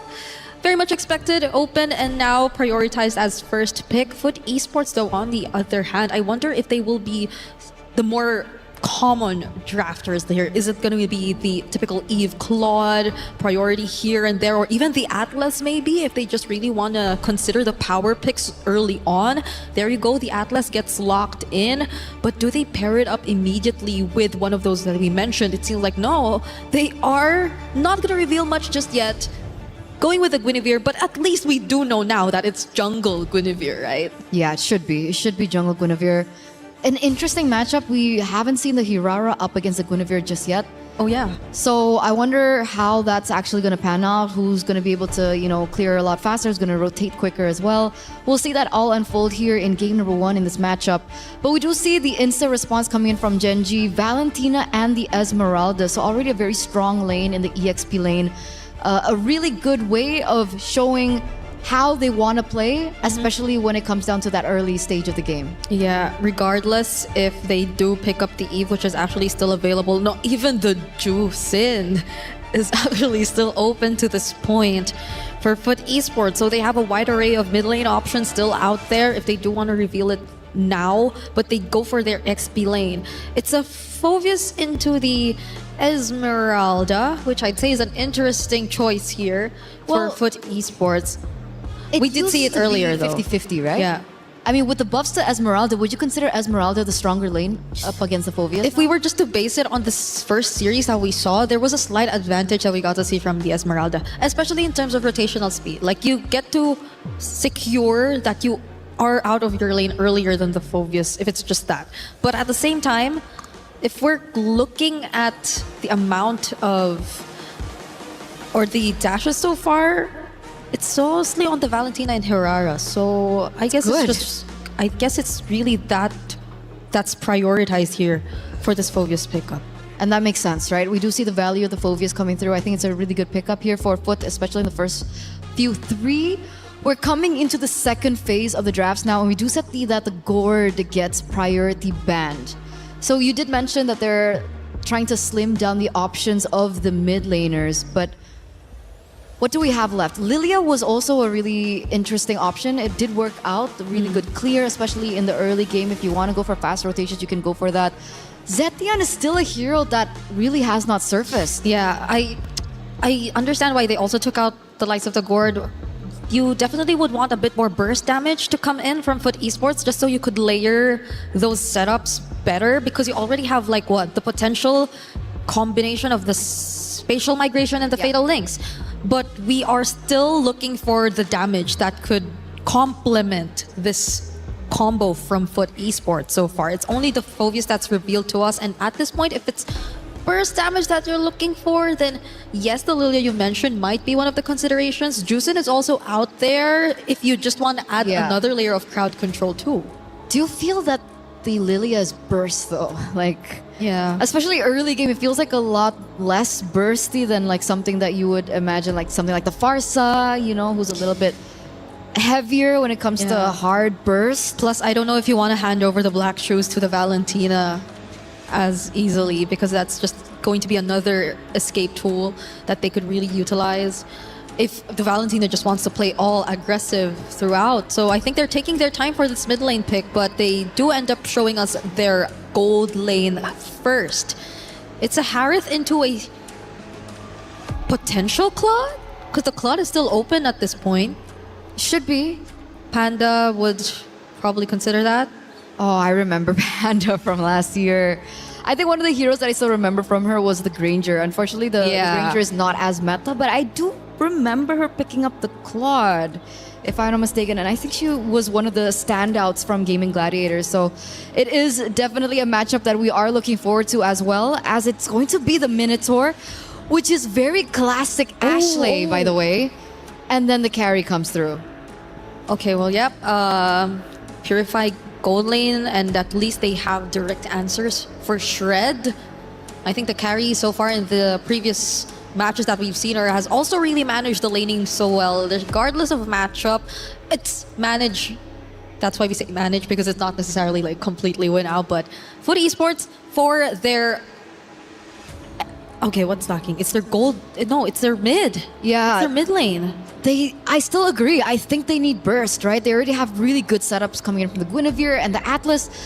Technically, they could rely on the Harith in the later stage of the game to, you know, dish out that burst damage, but... Yeah, there you go. Yeah, so they still go for the Lilia.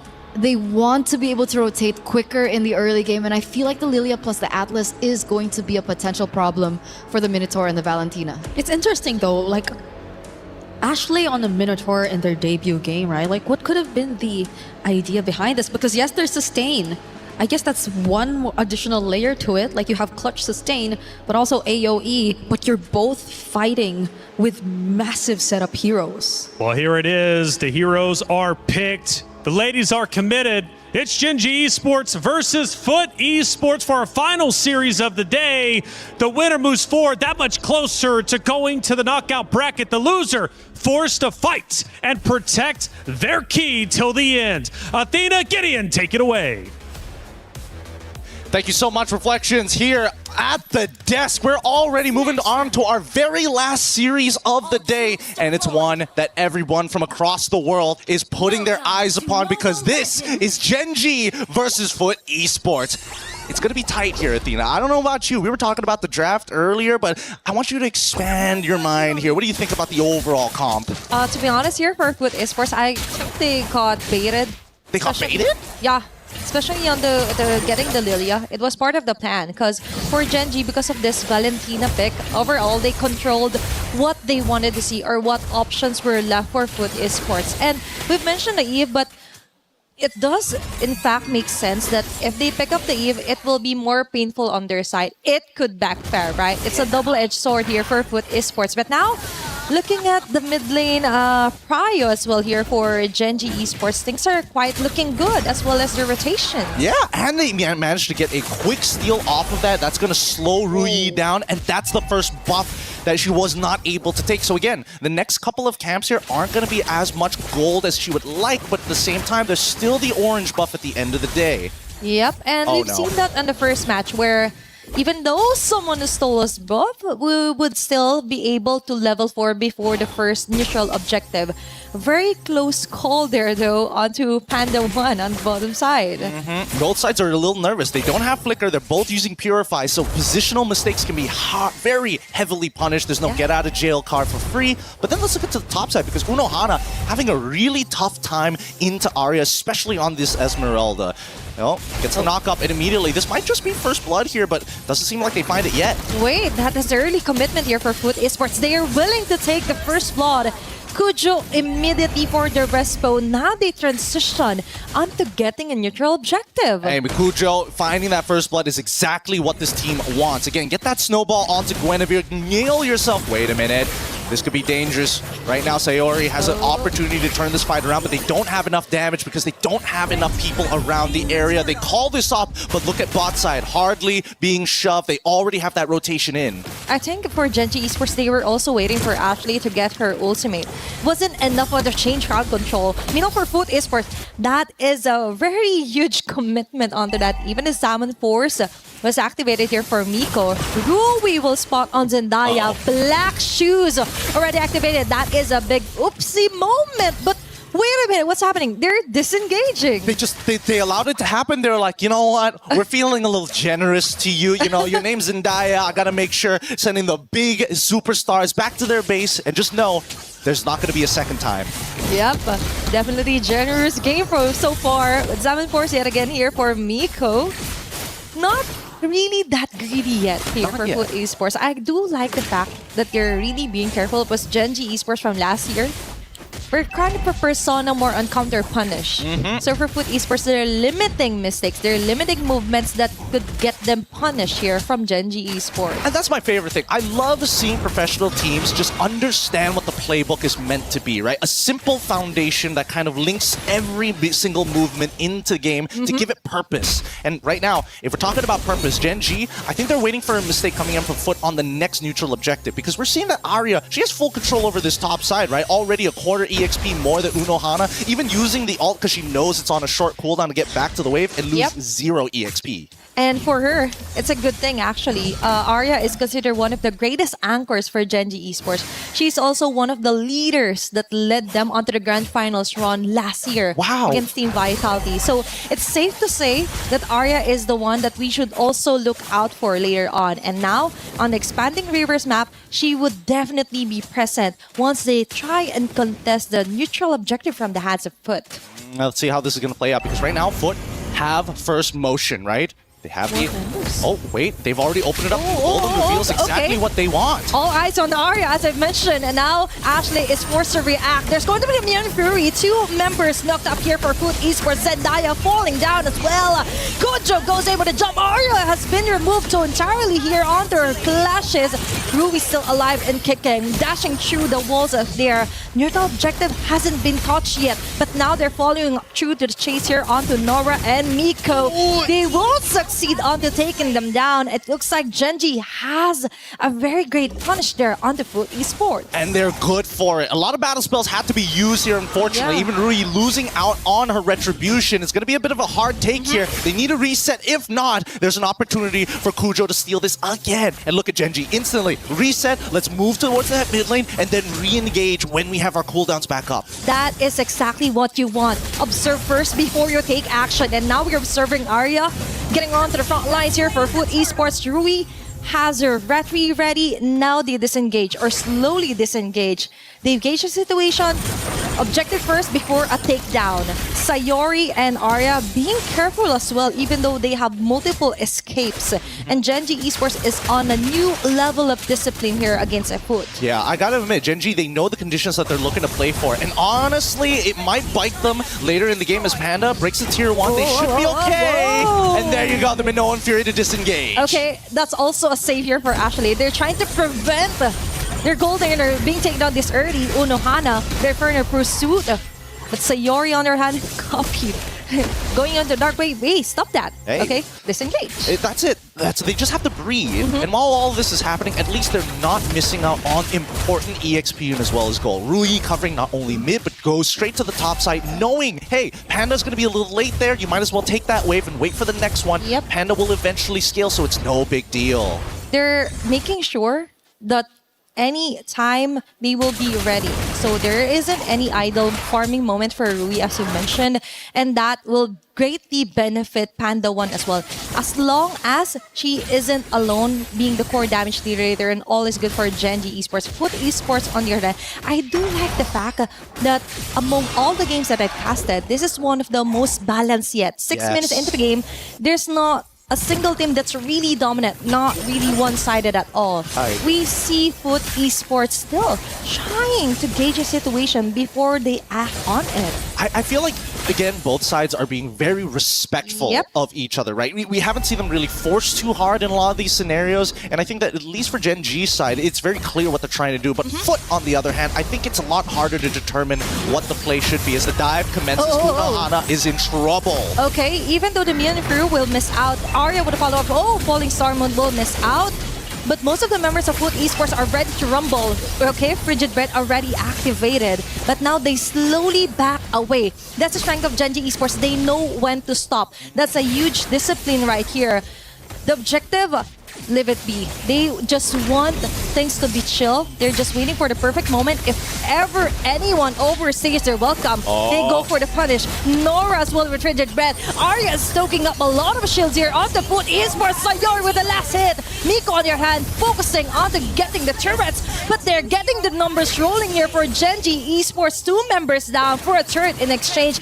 I think for Genji Esports, that is more fruitful. That's 2 members down, and they're looking for a third. The Black Shoes comes out just in time, but Zendaya, no way, hold this time. Arya takes him out, and now what used to be just 2 has turned into 3. Don't turn it into 4. Mako is going to try and play this out, but doesn't have vision. Gets flickered on and tries to get out. Okay. She will successfully back up, but Ashley on the other hand, I think that was so much of a overstaying on their part. It was a scramble. Yeah. But still. They still managed to make it work. Yeah. And at the end of it all, Kujo is still deathless. 2-0-0, now completing the Genius Wand. Zendaya, again, it's very difficult for her to maintain that position, especially when Flicker is on cooldown. But with all of these big cooldowns already down. And I would like to say the same for Gen G, but really, I think Arya is really fine with it. Even if she doesn't have to use her Purify and dies for it, the rest of the team is capable of cleaning up the mess. She's willing. Actually, she's willing to sacrifice her time as long as other lanes remain untouched, right? And that's the thing. She's keeping Miko at bay. Just so Sayori and other members of Genji Esports could just have the time of their life, not really realizing that it greatly benefits Genji Esports. Without the Harriet, the damage output just isn't enough for immediate takedown here for Foot Esports, and Arya knows that as well. Now they target even under the tower. They go in, or even with the fatal lace will go down. Unohara as well. Double kill here for Panda 1 under the turret. It's kind of a bit of greedy, but Rui will take that kill as well. Double kill. Will she make it a triple kill? No, sir. No can do. Miko slowly backs away. That's 4 members down here for Foot Esports. Calculated, controlled, and most importantly, Rui playing a hot hot game. Good iframe dodge at the end of it. There should be a Lord take, an instant conversion for the side of Genji. And finally, we see a tangible lead, right? Before this, this 5K was like, okay, sure, it started off pretty slow. They had a bit of a 4K lead, but now underneath the turret, utilizing their third item power spike to make sure that they can ram right through. And that's what Ruyi was looking for. Give me that third item, I guarantee you somebody's gonna go down. And definitely, we've seen it close on action here for Genji Esports. This is what we're talking about. The Genji Esports wants to take it another step further. From dark horse to contender, now they're one of the strongest teams that has a target painted on their back. Now they're back for vengeance. And Foot Esports is the one on the line right now. Oh my goodness. Okay, Arya is capitalizing all the shields that she's absorbing here from Foot Esports. She will get away deathless as well here for Genji Esports. Lord will actually be able to pop up those holy shields. Let's see. Okay, it's going to set Foot. That indeed is a great advantage now for Genji Esports. Now they slowly transition onto getting a turret. A great move and discipline action here for them. Yep, I need to see Genji really press the advantage here. They know for a fact that Nora doesn't have the Fatal Links, and they go for it! Oh, Ashley yet again with a powerful set of a Minnow Fury. Foot Esports on the other hand, scrambling to get onto a kill. Shutdown here for Kujo. But on the other hand, it's going to be a trade-off for her life. Rui onto the base. They still have a way to go, and that is onto the walls, jumping out and down here for Genji Esports. That is too much to handle here for Foot. And that's the clip, especially for Ashley, for the argument for the mother of tanks. Truly, literally tanking the turrets. They're looking for a second one. And Rui, once again, thanks to the help of her team, able to dodge everything. Can she make it out with 1 HP? She can. Does. Okay. Oh, just a simple breather, and just notice that Foot, they're not happy that Genji knocked on their door, broke at least one of the doorknobs, and said, hey, we're not going to pay for this. We're walking away. That took a lot of guts as well for Genji Esports. They have the confidence, they have the skills to back it up. It's all about making the noise with their actions as well. Very swaggy move for Rui as well. So I think the trade-off was really worth it. I was actually concerned because so far here for Genji Esports, for the longest time, I've seen them more of kind of like capitalizing counter punishments. And now they're the ones leading the charge. All throughout the round, I've mentioned on the 6-minute mark that it was more of a balanced type of game compared to the games that we've casted. But now, heading on to the 13-minute mark, now we see the dominance being asserted by Genji Esports. Now we see them being the top dogs against Foot. And I think a lot of it just comes down to the fact that Arya has been absolutely crushing it. Look at that difference, 8.3k to 5.5 on the opposite side against Unohana. And to be fair, there were a lot of ganks towards Unohana's lane in a losing matchup in itself. So 3-level difference is not too surprising in this current state. But Mako finally getting that third item. Some relevant damage. Not enough to take out Arya, but definitely Rui and Sayori. They got to be careful if they fall into the Xamon Force. And as well as she's really maximizing this low CD cooldown here for the ultimate. So that is another additional for Genji Esports. We've talked about this on the panel that even our experts are expecting the Esmeralda to really top up the charts after the Paquito Lapu hunt from the wildcard. Now we're back on an Esmeralda yet again. Now for Foot Esports, there is somewhat of a way to actually come back from this deficit. A way? I think. What's the theory here? What's the theory here before the Lord makes it to the inhibitors? I just think that Kujo and Nora just needs wonderful connection when it comes to Fatal Links and the spatial migration value for him. And Miko, as long as she doesn't get killed, could actually get 2 to 3 members from Genji Esports. But that is just wishful thinking on my part. That's not just wishful. That's hyper optimism as they're knocking on this door, ready to finish the job. They're going to break open the first inhibitor here, but let's see it. That Fatal Links could be a make it or break it. Yep, let's see. They could ask for the turret for help as well, but now the Lord, they have to melt this out as fast as possible. It's Arya yet again onto the front lines. That is what we're talking about. Ashley with an Fury, good job down. The connection isn't there. They're slowly capitalizing under the moving every single member here for Foot Esports. Ashley is a sacrifice, but I think it's going to be enough for Genji Esports to actually finish off this round. Panda 1 focus round to the tower, and that's it for game number 1 win for Genji. Woo, that was one hell of a game. Cool, calm, calculated, but most importantly, it never felt out of control for Gen G. Yes, mistakes happen, but it is not the end of the world, and you could see it on all of their faces. They're like, all right, no big deal. We can recover. We're going to hit them so much harder in the next 2 minutes. It's like, okay, another day, another game, another win.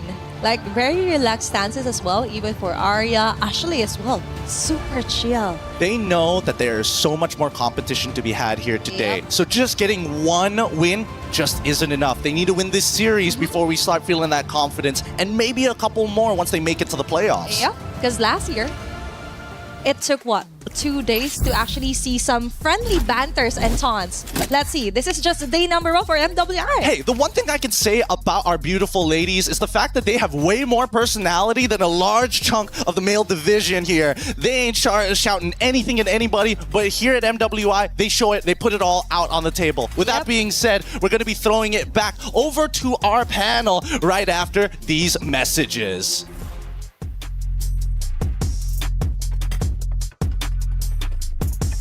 Is in our DNA. Whenever we let it out, it becomes our superpower.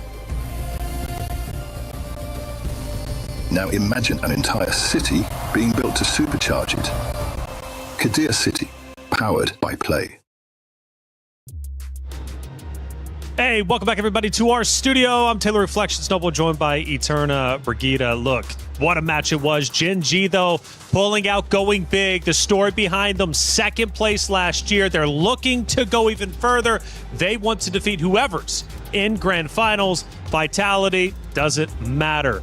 This is just one of those series, but they're looking great. And quite honestly, pretty much cruise through that round number 1. Yeah, and again, you were asking why is Ashley considered a contender for Mother of Tanks? She shows exactly That's right. why. Right? She pulls in one of her signature heroes from back in the day, the Minotaur, and I completely forgot how it worked, right? When the Minotaur showed up, we had like a little bit of a discussion about it. We were a little confused as well.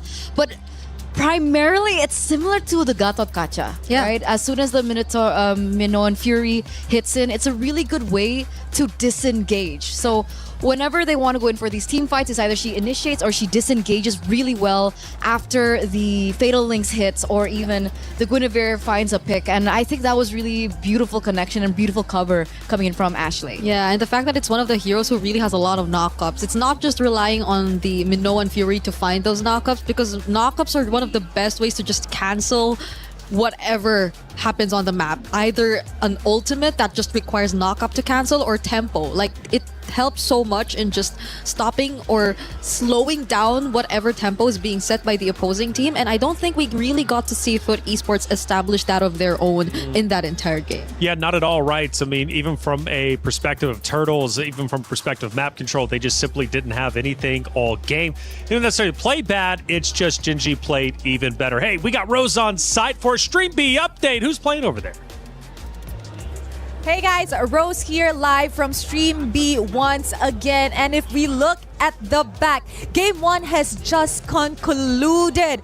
And guys, although it was a 21 minutes long game, the kill count ended at a 15-2 in favor of Falcons Daisy. And actually on my right, we could hear quite a bit of crowd and quite a bit of cheering for Falcons Daisy. So the question now lies, will Falcon Vega Mena be able to come back to equalize the score in a 1-1, or will Falcons Daisy actually come in with a sweep? That's it from Stream B. Throwing it back to you guys.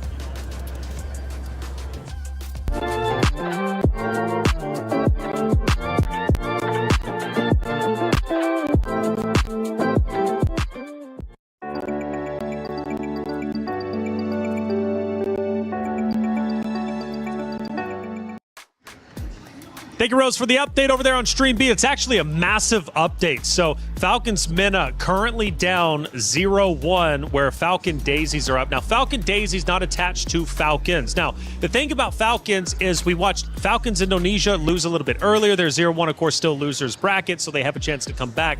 But now Falcons Mena running into issues as well. The club championship race, it's still early, being only week number 2.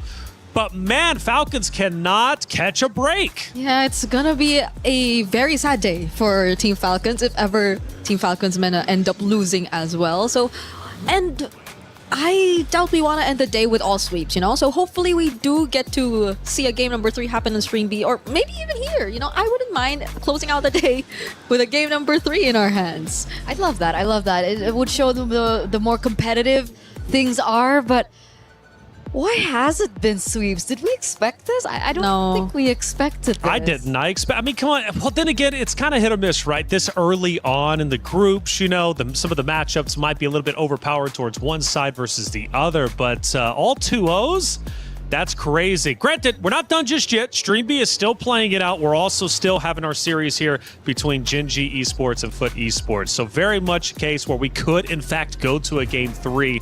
We start to look at some of our highlights from, of course, this first map between Gen.G Esports, Foot Esports. And you can tell by the stats, I mean, Gen.G just dominating there on the left-hand side, not only when it comes to gold towers, but also, of course, even turtles, right? I mean, they never slowed down. Foot Esports, why couldn't they get a foot in the game? I mean, if you were Nora, who do you really go after, right? Like, who do you try to set up if, as an Atlas, you want either Pandawan, Sayori, but both are on Purify?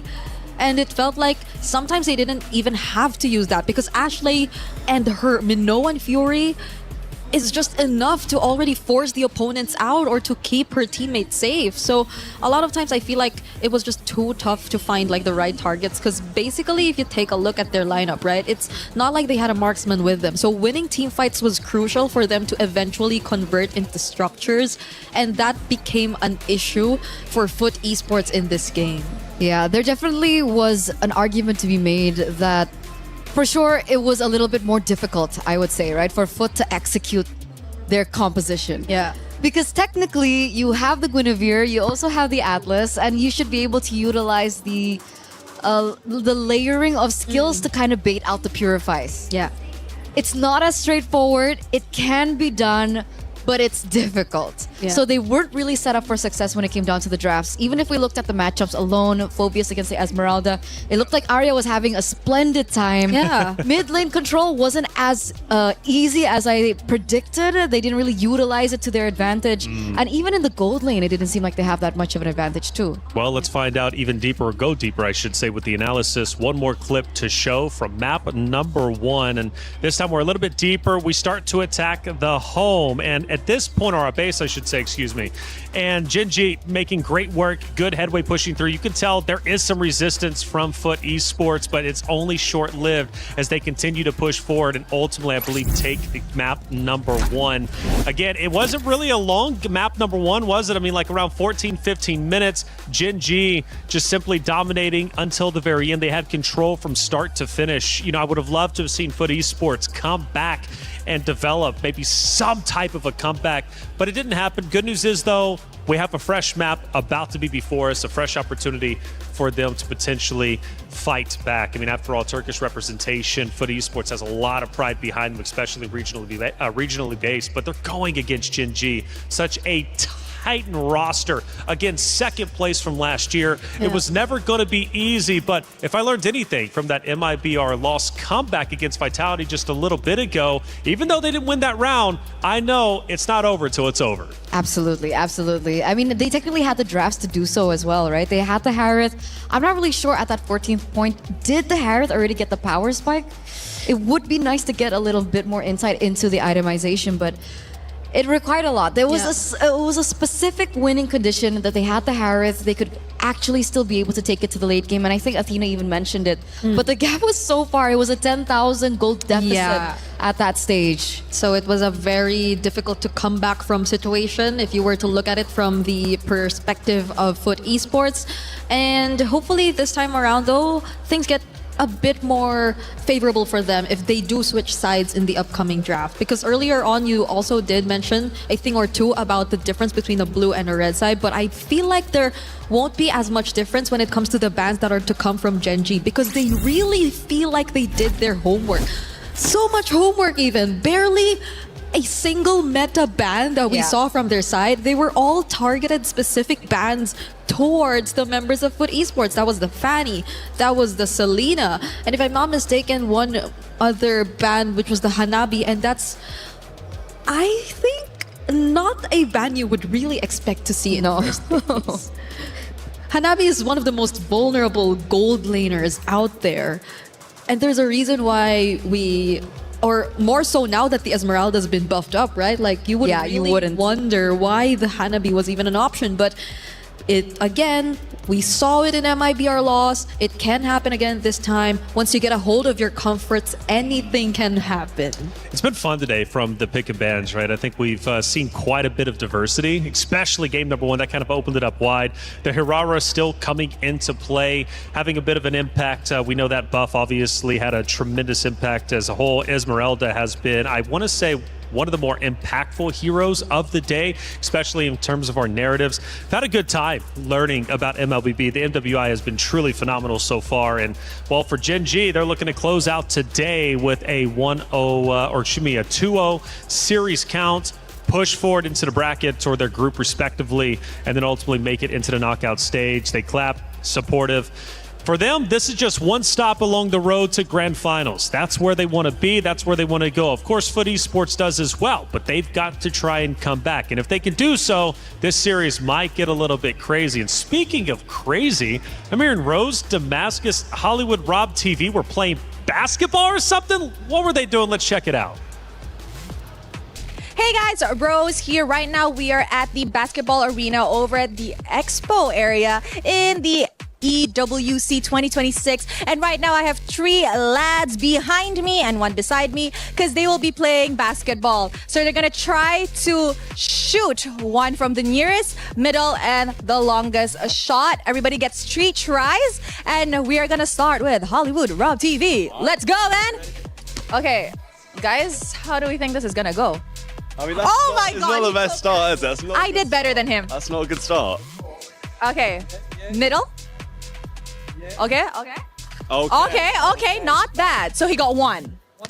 And onto the longest shot. Let's go, Rob. What do you think? Oh, that was close. That was close. Okay, Trav is next. Do you think he's gonna do better than you, Rob? Yeah, I mean, I think he's at least not gonna miss this one. Okay. Now middle. But I think he misses the rest of these though. Maybe. Oh, really? The rest of it? Oh, okay. So now the longest shot. Will Trav get this? Let's go, Trav. Do you think he's gonna get it, Damascus? Nah, hell no. Hell no? Oh! Damn, that was clean.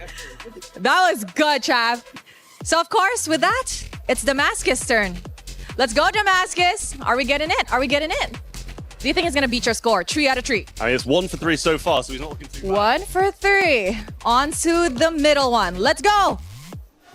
Oh! Gotta hit it. All right. Onto the longest. Yeah. Can you do feet? I don't think you can do feet. Let's go, Damascus. Oh! That was close. So I think we have a winner. We have a winner, guys. It is Trav. Can I just say that the American of the group is losing? Bro, That's your national sport. That is your national sport, bro. The fact that I missed the first easiest shot is absolute insanity, bro. I'm disappointed. There's too much pressure to start off. That's all it was. I thought you were good, I was bro. representing all of America. Oh, damn. The pressure on his shoulder was too much. But you know what? Good try and good job, Trav. We have a winner. Thank you very much, boys. I hope you guys can try over the activities we have over at the Expo Arena. If you guys ever do come to EWC 2026, that is it from us, and throwing it back to you guys.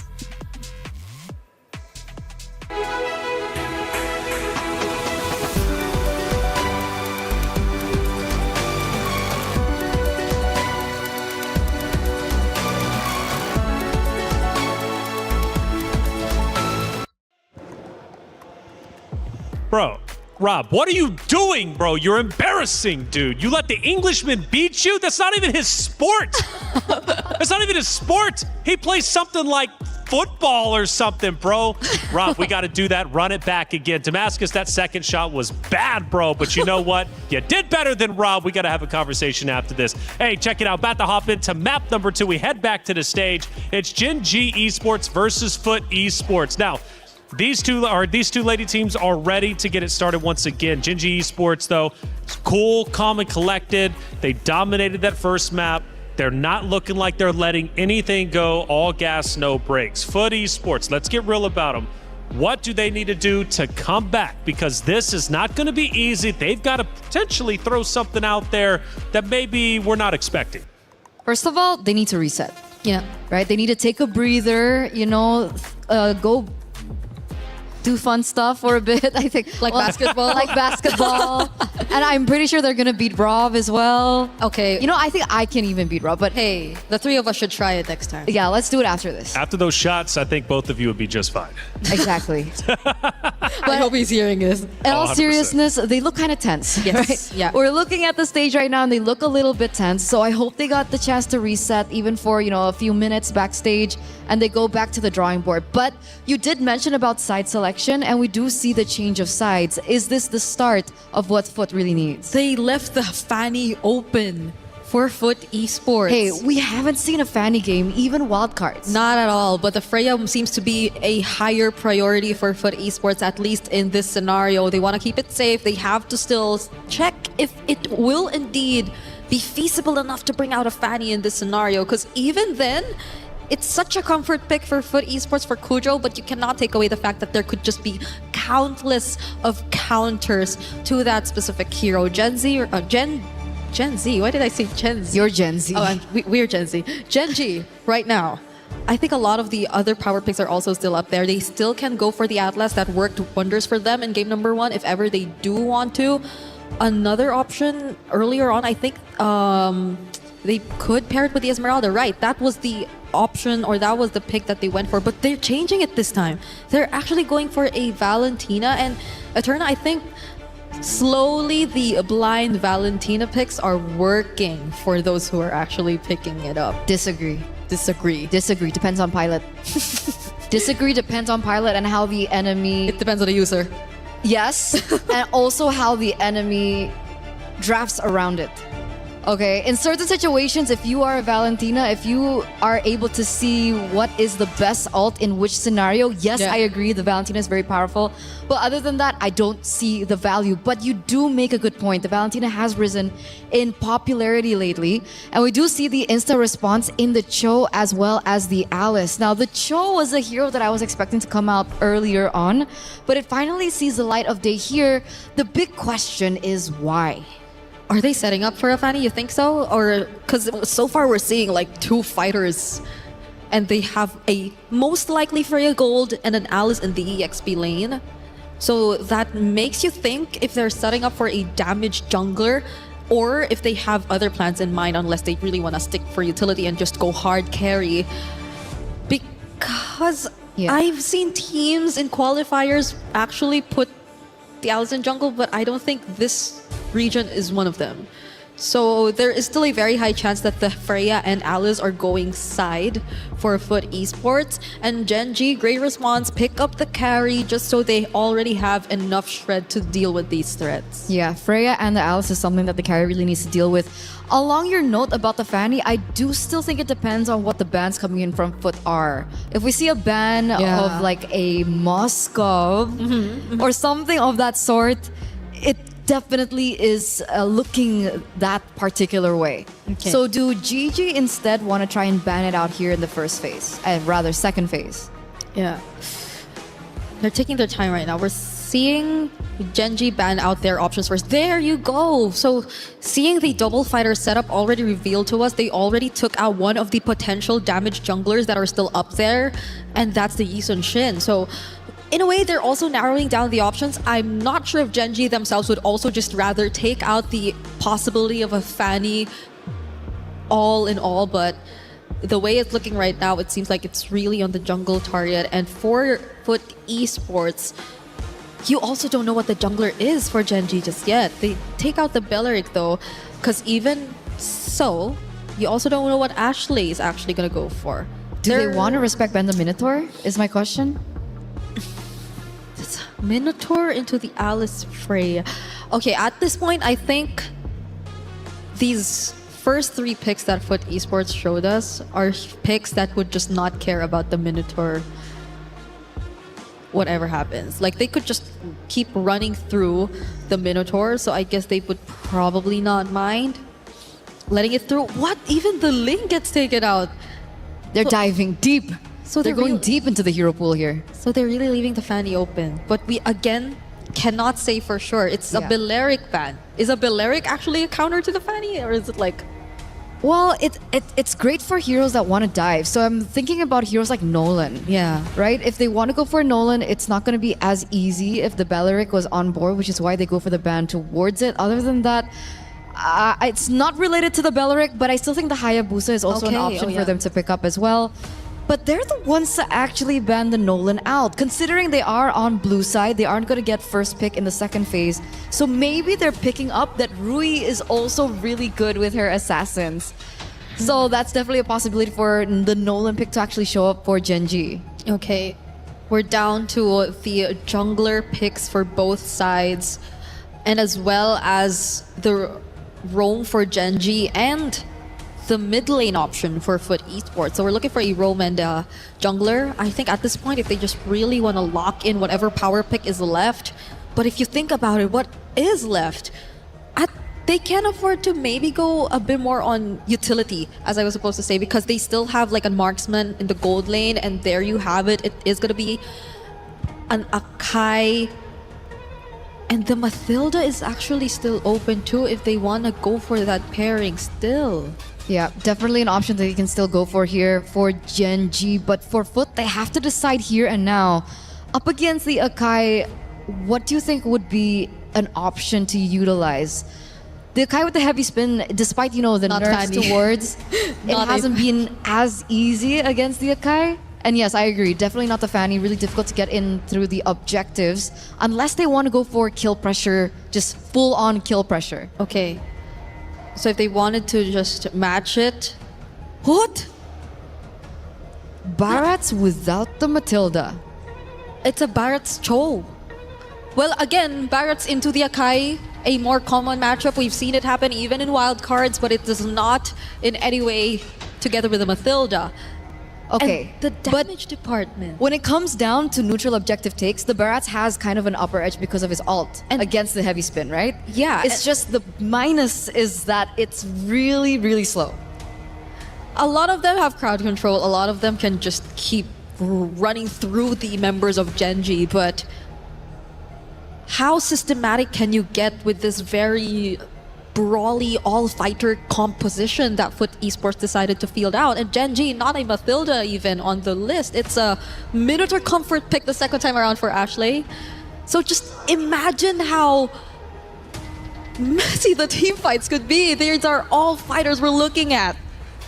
All right, it's time to get map number 2 started between Genji Esports and Foot Esports. Will Foot Esports be able to come back, or will Genji Esports shut the door on them, move forward, and be that much closer to pushing into the knockout stages? Let's get map number 2 started with Athena and Gideon. Thank you so much, Reflections. Again, great analysis here, and all the points make a lot of sense coming into this matchup, but I have to say, Foot Esports, they're coming out of the gate swinging with a much better draft compared to game at number 1, and they're pulling off the big stops. The Freyas are coming into the mix. The Alice is coming into the mix. I have never seen a composition that is screaming, I'm gonna dive you. Okay, and as well as they already activated Nora's specialty, the Cho as well. I've seen them use it on their Grand Finals qualifiers. That's a 4-0 they finish off. That's almost like 3 games with a Cho for Nora. So for Foot Esports, they're taking in a lot of their specialty mechanics here just to try and ensure their survivability here onto their uppermost bracket of our tournament. Now for Genji Esports, they're one step closer. The tricky part about this is that whoever wins this one will get most of the momentum. Let's check the emblem set as well. Yeah, the emblem sets, most of it, all really, really aggressive coming in from Foot. And I love this opening coming in from Foot Esports. They start on purple buff, immediately move over to Litho Wanderer because they have mid Fryo, try to attempt to steal the camp, but instead, they couldn't do it. So you know what? Let's take Litho and immediately move down. Foot is using a dive composition that's heavily centered around their mid trio. This Barats, this Kimmy, alongside with this Cho, are going to lead the team on how the movements across the map are going to look like. Without them, the opposite side is considered the weak side. Yep, now they move as a unit. They need to really put their foot down here against Gen.G Esports, considering the fact that they're most likely to be on your faces a kind of composition. You've mentioned the strength of Pujo's Barret as well against the Akai Fluid. So we might see some interesting counterplays when it comes to objectives. Speaking of which, neutral objective will spawn in a few seconds, and now is the time for Foot Esports to actually engage or somehow negate the position for Gen.G Esports. Now that we're talking, it just happened to make sense. Gen.G Esports already foresaw that happening, or foresaw the plan here for Foot Esports. I don't think they foresaw it. I think it was just a miss on the body slam, unfortunately. I mean, Nora was in mid-animation, but now they need Ashley to be level 4. I think that Gen.G, now that Arya doesn't have a clear lead, they're going to be playing for picks, but we'll see. Okay, there's going to be a very not here for Unohana, but get the turtle buff here for Gen.G. Meanwhile, the first blood as well, falling under the hands of Gen.G. Arya trying to the shield just isn't enough. The continuous damage is there, but still they survive. Unohana being caught on the crossfire, even with the crisp gain, and they're trying to run away. That is just too much to handle. Gen.G did a perfect circle moment here against Foot Esports. First objective, then the kills, then Arya taking charge of everything. That's a 0-3 by the way for her Esmeralda. Oh my goodness, that was ridiculous. Like, again, this was technically a losing scenario for Gen.G's side.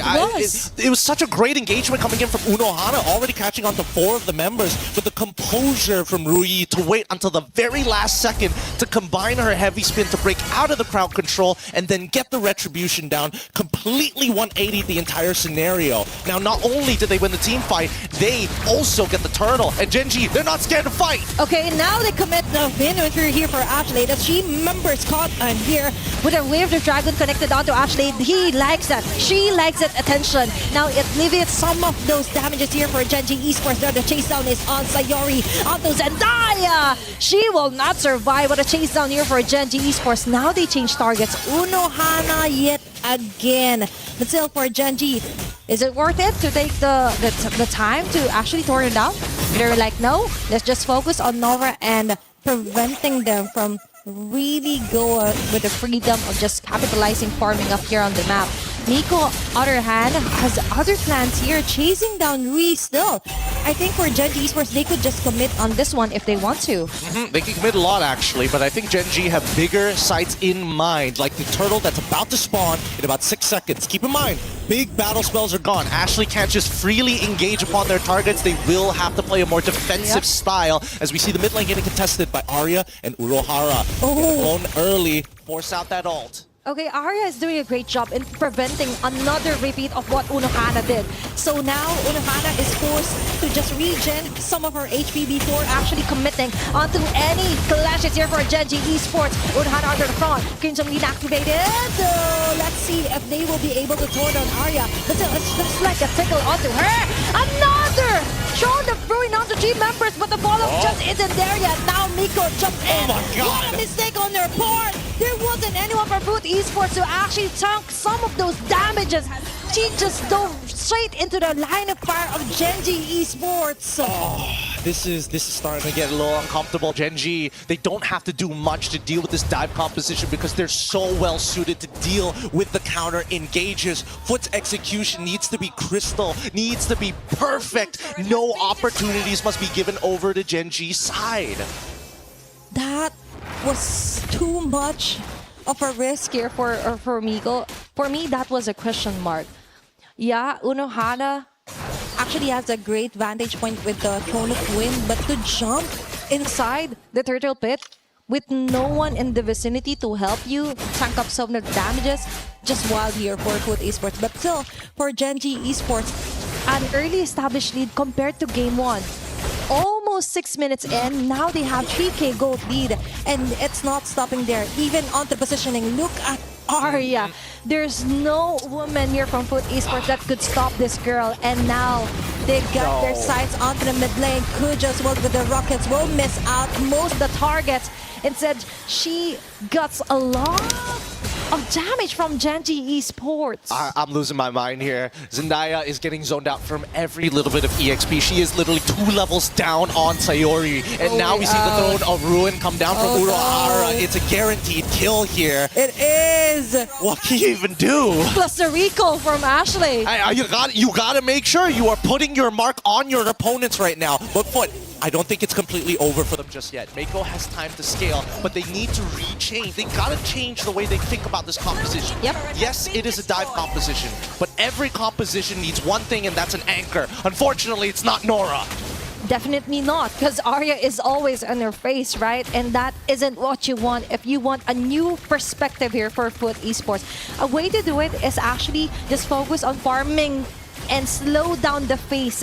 You don't have to necessarily fight onto Gen.G's clashes or attempts, but they have no choice. It's always Gen.G here, Gen.G there, and most of the time, even their jungle camps aren't safe from Gen.G. Yeah, no, it's too late. It's too late to actually go for these forceful plays anymore. And yes, I do agree that they do need to actually... Oh no, they forced another Throne of Ruins, and now the Daytona's welcome. Okay. They've got most of the clashes well enough prepared, but now Gen.G yet again with unstoppable here for Sayori. Chase down here onto Arya, onto Nora. They get plenty of very nice crowd controls here, but how about the layer? It's not really layering enough here for Foot Esports, and now Unohana. A sure kill yet again for Gen.G Esports, and they're taking it onto the hands of Panda 1. Well-formed carry, 110 onto the kill score. It's only 8 minutes in the game, but now they're deep inside the inner turret as well here for Foot Esports. No one is safe here onto Arya. The jump yet again for Nora. We've mentioned she isn't the anchor that they need to face off against Gen.G. She really isn't right now. I think the most...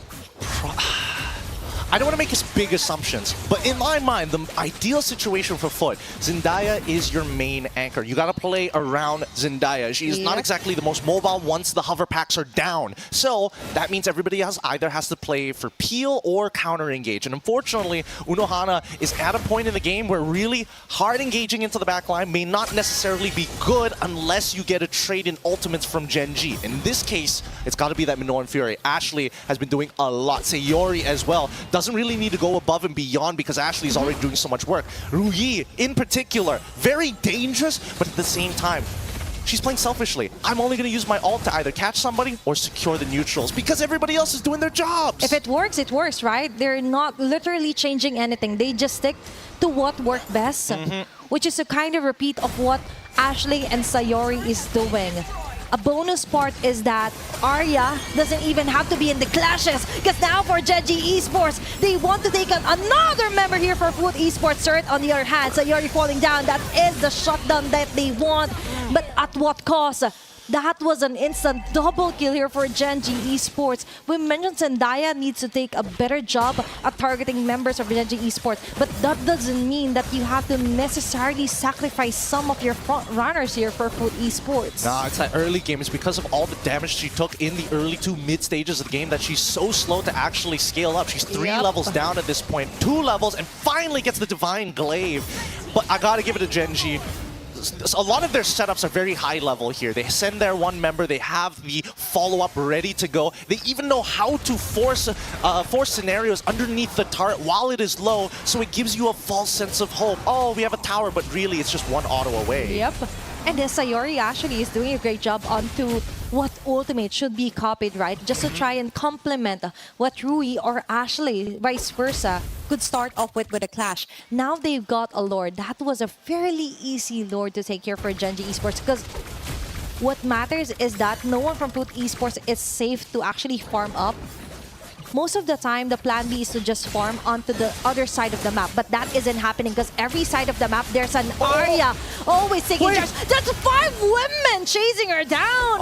But no one could actually peel off the shields here for Arya. It's too much. It's too much. That is just too much here for Foot Esports. I mean, even the Purify was well timed from Arya. She was waiting for that second half to activate, but decided, you know what? I'm going to do it early because if you take that second half, we win the next coming fight. And with Lord knocking down at the base, Gen.G force. Ashley again with a very nice setup play here for Gen.G Esports. At what cost? It's okay because now Arya gets a free hit on the members of Foot Esports. Rui as well.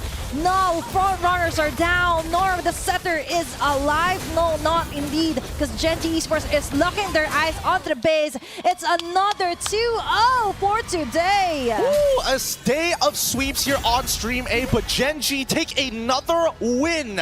2-0. Great game so far, and man, it is cool, calm, and calculated. We've seen every side of what Mobile Legends has to offer. Dive compositions, defensive counter-engage compositions, compositions that want to scale and play for early, all in one day. And imagine, looking at them, it's that cold, very cold treatment that Foot Esports received from Gen.G Esports. Now they smile. Of course, the match is finally over, but still, that was a very cold, calculated kills and setups well here for Ashley and Sayori. Definitely one for the books here for our opening day for MWI. Many things to consider. The draft as well was beautifully created here for the side of Gen.G Esports, and throughout our game, this was just Gen.G Esports dominating each and every minute of this round. It really is. And Gen.G, I got to give it over to their drafting as well. They understood the assignment. They make sure they take away the comfort picks here. They've done their research. They're looking to be champions this time around. They're not going to let it slip away ever again. 16-3 was that final score by the end of this game. So I can only imagine that it's just an upward trajectory for Gen.G. It's so crazy. With that being said, we're going to go on a short break, and when we come back, more Mobile Legends action.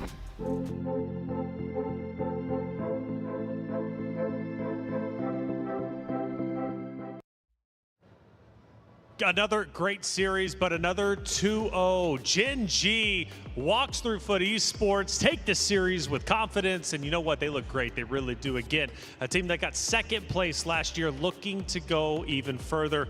They went first. Total control. Very well done. Welcome back to our desk. I'm Taylor Reflections Noble. Got Eterna, Brigitte, Bree. Talk to me, man.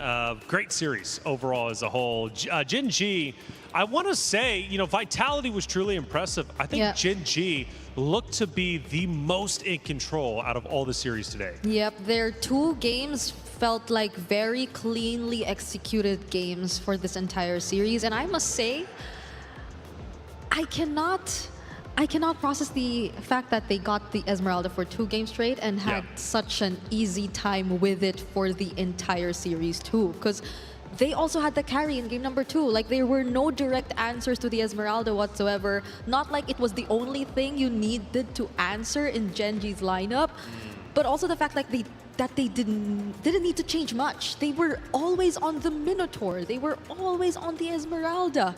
And Foot Esports, for 2 games straight, failed to find answers to that. Which is why I was wondering when it went down to the drafts, right? I was like, do they want to ban Minotaur here? Do they want to start taking away these heroes that they found so much success on from game number 1? And they really didn't. Were they expecting maybe a different outcome come game 2? I'm not really sure what really happened, but obviously when it came down to the drafts, it wasn't really set up for Foot again, right? The Barats without the Matilda was already very difficult. And considering it was 4 out of 5 heroes on the side of Gen.G that had so much crowd control, and we're considering Sayori here because we talked about the Valentina, the blind pick Valentina, and how it would be successful or not. And I said, it really depends on the pilot. One of those pilots is Sayori. Brigitte, tell me, standout star from Gen.G who performed well. We talked about Ashley quite a bit. Did she show up like you expected her to? She did. But I think my standout would be the first face we got to see in this particular screen. That has to be none other than Arya. Apart from the fact that she did get her hands on the Esmeralda for 2 games straight, she just played it so efficiently to make sure that you get the most out of the buffs that these Esmeralda just recently got. So shields apart, I think there was even this one moment in game where I definitely thought she would have went down.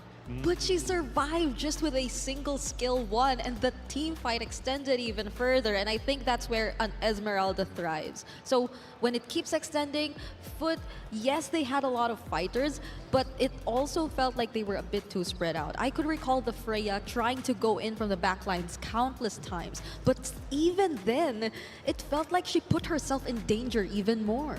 Well, Eterna, we have a couple of highlights. Let's walk through them, and it could even include of course, what Bree ended up saying, right? Getting away unscathed. I know it was a quick game. We start very early on in just 3 minutes. And we already see Ashley doing Ashley things, right? And we see the counter engage that we come to love from Gen G. The fact that they're able to layer the resources so well. We do see that first engage coming through, but the engages after that really just coalesce with one another, right? You see, you know, Rui coming in as well with the hurricane dance. It's not called the hurricane dance anymore, isn't it? It's called the heavy spin. Man, I'm still stuck in like what 5 years ago. It's a hurricane dance. It's a new patch. It's a new patch. But again, like sometimes you just feel surprised that the meta shifts so much that you just bring back a lot of the former picks, because even the Barretts, like I guess it's because you saw the Barretts, right? And the Faramis. And the Faramis. It's because you saw a lot of the old picks, the old meta picks that you suddenly thought you were back in the day. But I agree. It's great to see that teams have, or at least the 2-0 teams have shown such great level of mastery. But hopefully for those who failed to get at least a game today, they do get to recover and just bounce back, because they're facing elimination matches the following day. Yeah, it's hard. That's when the pressure really starts to peak. And speaking of pressure, might have had all 2-0s on Stream A. Stream B, we finally go the distance. We're going Game 3, Falcon Daisies versus Falcons Minna. This is going to be a fun one, and I'm curious how this is going to end up unfolding. I think this might be a replay. I don't know if this is actually live. But if it is, though, it looks like Falcons Minna are actually looking pretty good. You know, we discussed, obviously, Falcons Minna, a team that needs to perform well because Falcons Indonesia find themselves in the lower bracket, which means Falcons, for club championship points, they could be missing out if Falcons Minna is not successful. Of course, Falcons Indonesia will tell their story in the future days. But I believe that was the end of game number 2, and that ties it up. So going into game 3, our first one, I'm curious how it's going to end up unfolding. Well, it looked really good. Game number 2, right? That was almost a 10,000 gold lead for Falcons Vega Mena. And I really like the drafts. Very intriguing, very unique as well, utilizing their own taste. Kadita is something that I really love, and I thought that we'd see it in that match where there was the Guinevere and the Atlas, right? They went for Lilia at the end, but they could have considered something like the Kadita if they wanted to go for more burst. So we're seeing a lot more old picks come again. And SMWA. Old is cool, okay? Brigida, old is cool. Old is gold. Old is gold. I like that better than cool. Brigida, let's take a look at some of our emotions from the players out on our stage, because again, the emotions run high. I mean, how could they not, being on that stage, the fans watching you, plus you're playing, you know, an NWI. Again, it brings elation, it brings joy, but sometimes it brings heartbreak. In this case, you get a little bit of everything. Yeah, and I like how it seemed like they were in really high spirits before we started the match, and then even after, you get to see smiles on their faces, even from losing teams. One, I think I would really remember from today was from MIBR loss. I saw La La Land just clapping her hands after they lost eventually to Team Vitality, and very well done for them. They deserve to smile after what they've been able to show up against the team to beat that we've established here in MWI 2026 because they took us by surprise. We were so close to getting that Game 3 Reflections actually mentioned because he did feel like the third series was actually the series that could have went the distance, right? I felt that. I was wrong, but I did feel that. And honestly, we could have went that way. I mean, it was still probably one of the greatest matches we'll have over the next coming days, going 26 minutes. I mean, that's an eternity. It is. It is. It was one of the longer games that we've seen so far, and I hope we get more.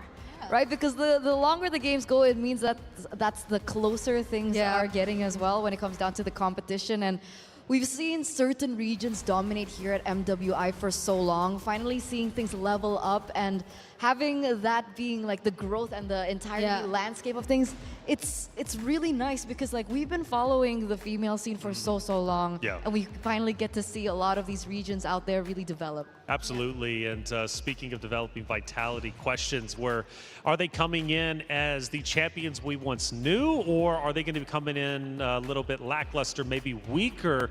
We do know that they have suffered losses in the past, okay? It's few, but it does happen. They have shown that they can bleed. However, at least for right now, for the MWI in 2026, seems like they are not bleeding whatsoever. In fact, they are thriving, and they had such an incredible series. Yes, they did get overzealous. We talked about it, pushing the base a bit too much, but they still locked it in, and they looked more confident than I think they ever have. And they can afford to do that. Yes. They can afford to do that, especially in the early stages, I think. As we get further and further, I think that's when things are going to get a little bit more competitive from Vitality because they are going to start to properly execute their early game. Am I allowed to say that? Properly execute their early game? I get a feeling that it's okay because that's a Vitality thing, you know, like they've already proven and established how clean their executions are, how they've mastered the fundamentals, and it shows in their records because I believe even in the previous MWI they barely dropped a single game, if not none. Oh wow, like they had a truly perfect record, all games sweeps, all series ended in sweeps. And yes, it just really shows how dominant they are, but now that there are so many regions stepping up, I'm hoping to see less of sweeps, you know. It's the first day, I guess it's a bit forgivable, but as time goes by, as we get to the top few remaining teams, I can just sense that it'll be much closer than last year's MWI if we keep this trend going. Well, going back to Gen G, they just at least had a tremendous 2-0. Luckily, we had Rose to sit down with Panda to hear what she had to say after her win.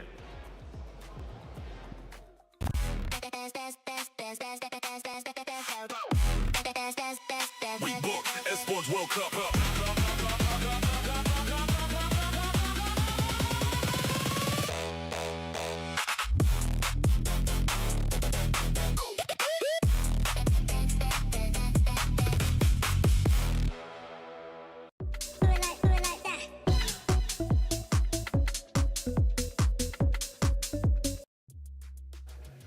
Hey guys, Rose here with Panda from Gen G, and they have just won Foot Esports on a 2-0. Congrats, girl. Thank you. Now, Panda, let's talk a little bit about you because earlier on in the pre-match interview with Ashley, I mentioned that she looks more composed, more calm this year, more mature. What about you? Have you changed much since last year? No, I feel just as excited and motivated to be here. Okay, now I know that you guys had your boot camp once again in Malaysia this year. Why do you guys keep going back there? What's with Malaysia that you guys like so much? I feel like Malaysia is more at home. We feel more comfortable there and we learn better when we're there. Oh, so you guys have much more fun. I see, I see. That's really nice. I think when you guys are having fun, then the gameplay definitely gets better. Yeah. Now, speaking about gameplay, you guys will be having a very early rematch with Team Vitality. And just now, Team Vitality was in a close call with Mibr loss. So how does that make you guys feel? I think regardless of how they played, we still feel the same confidence going into tomorrow's match. And we're actually very excited to have the rematch. Are you hungry for a revenge match, perhaps? Maybe. Oh! You know what, Panda? Thank you very much for chatting with me. Congratulations on that win, and I hope you feel better soon tomorrow. Thank you so much. I will see you on the next match. With that, back to you guys.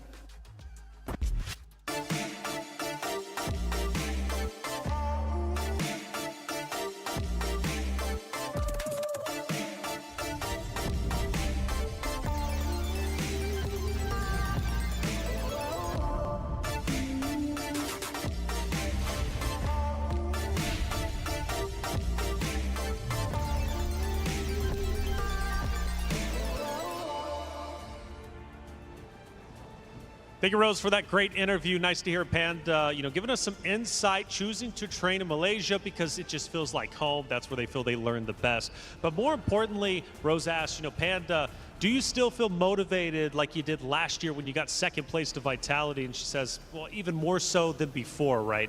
So Panda on a mission alongside that at Gen G to face off against that team right there on your screen. Vitality, the top dogs, the team to beat for sure. And they did, in fact, beat Mibr loss a little bit earlier, 2-0. They managed to get the job done. We did have a 26-minute banger matchup in game number 2 between the two teams. However, it was Vitality getting the job done. Thinking they're looking great this year. And one thing I noticed about them is they were kind of all smiles. Even when things got tense, right, Bree? They were all smiles. Yep. I mean, you did say you liked their personality a lot. I absolutely do. Especially Vivian. And it's very important that she does be that person to always smile first because she is the roamer. She is, I think, technically one of the considerably leaders of the pack, of the Team Vitality. And every single one of them have been together for so long that I feel like it's much easier for them. See, you're doing it now.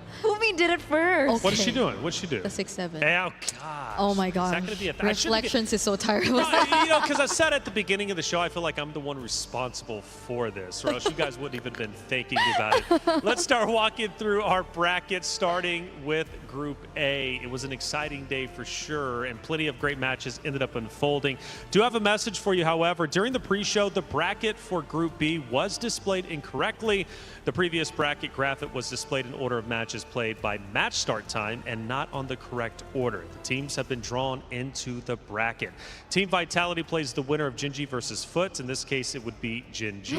And then, of course, Galaxy Phoenix played the winner of Falcon Daisies versus Team Falcons Mena in the upper bracket. While Mibr lost face off against losers of Gen G versus Foot. In this case, obviously, will be Foot. And Navi will face losers of Falcon Daisies versus Team Falcons Mena in the elimination matches. And of course, we still need to get caught up on how that secondary matchup ended up taking place.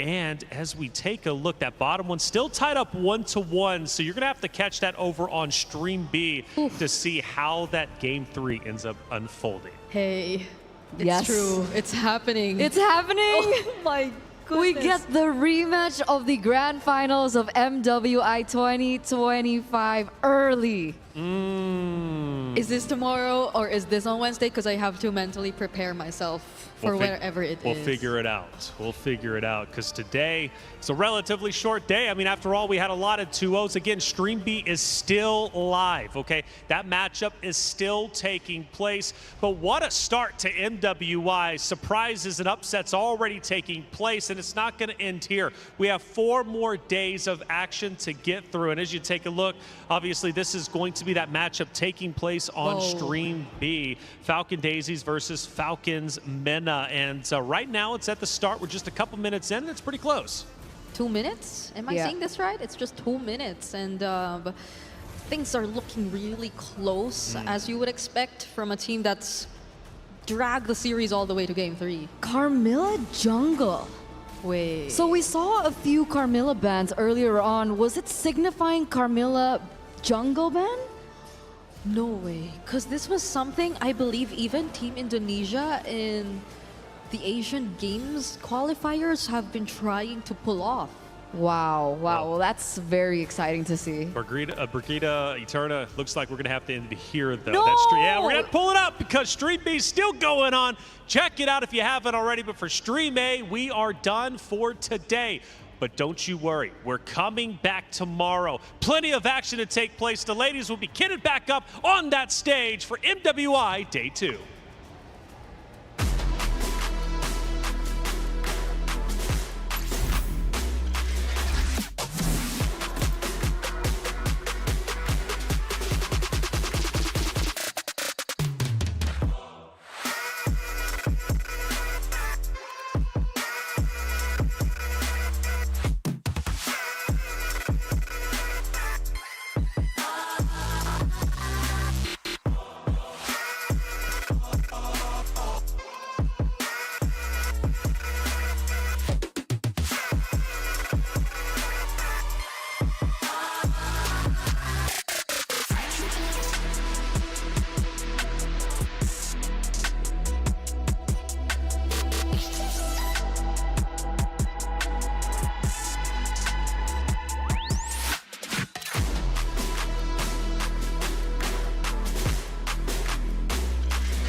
していこうドキドキしようよ準備がいてく早くまだまだないこの世界を楽しんでみたんだ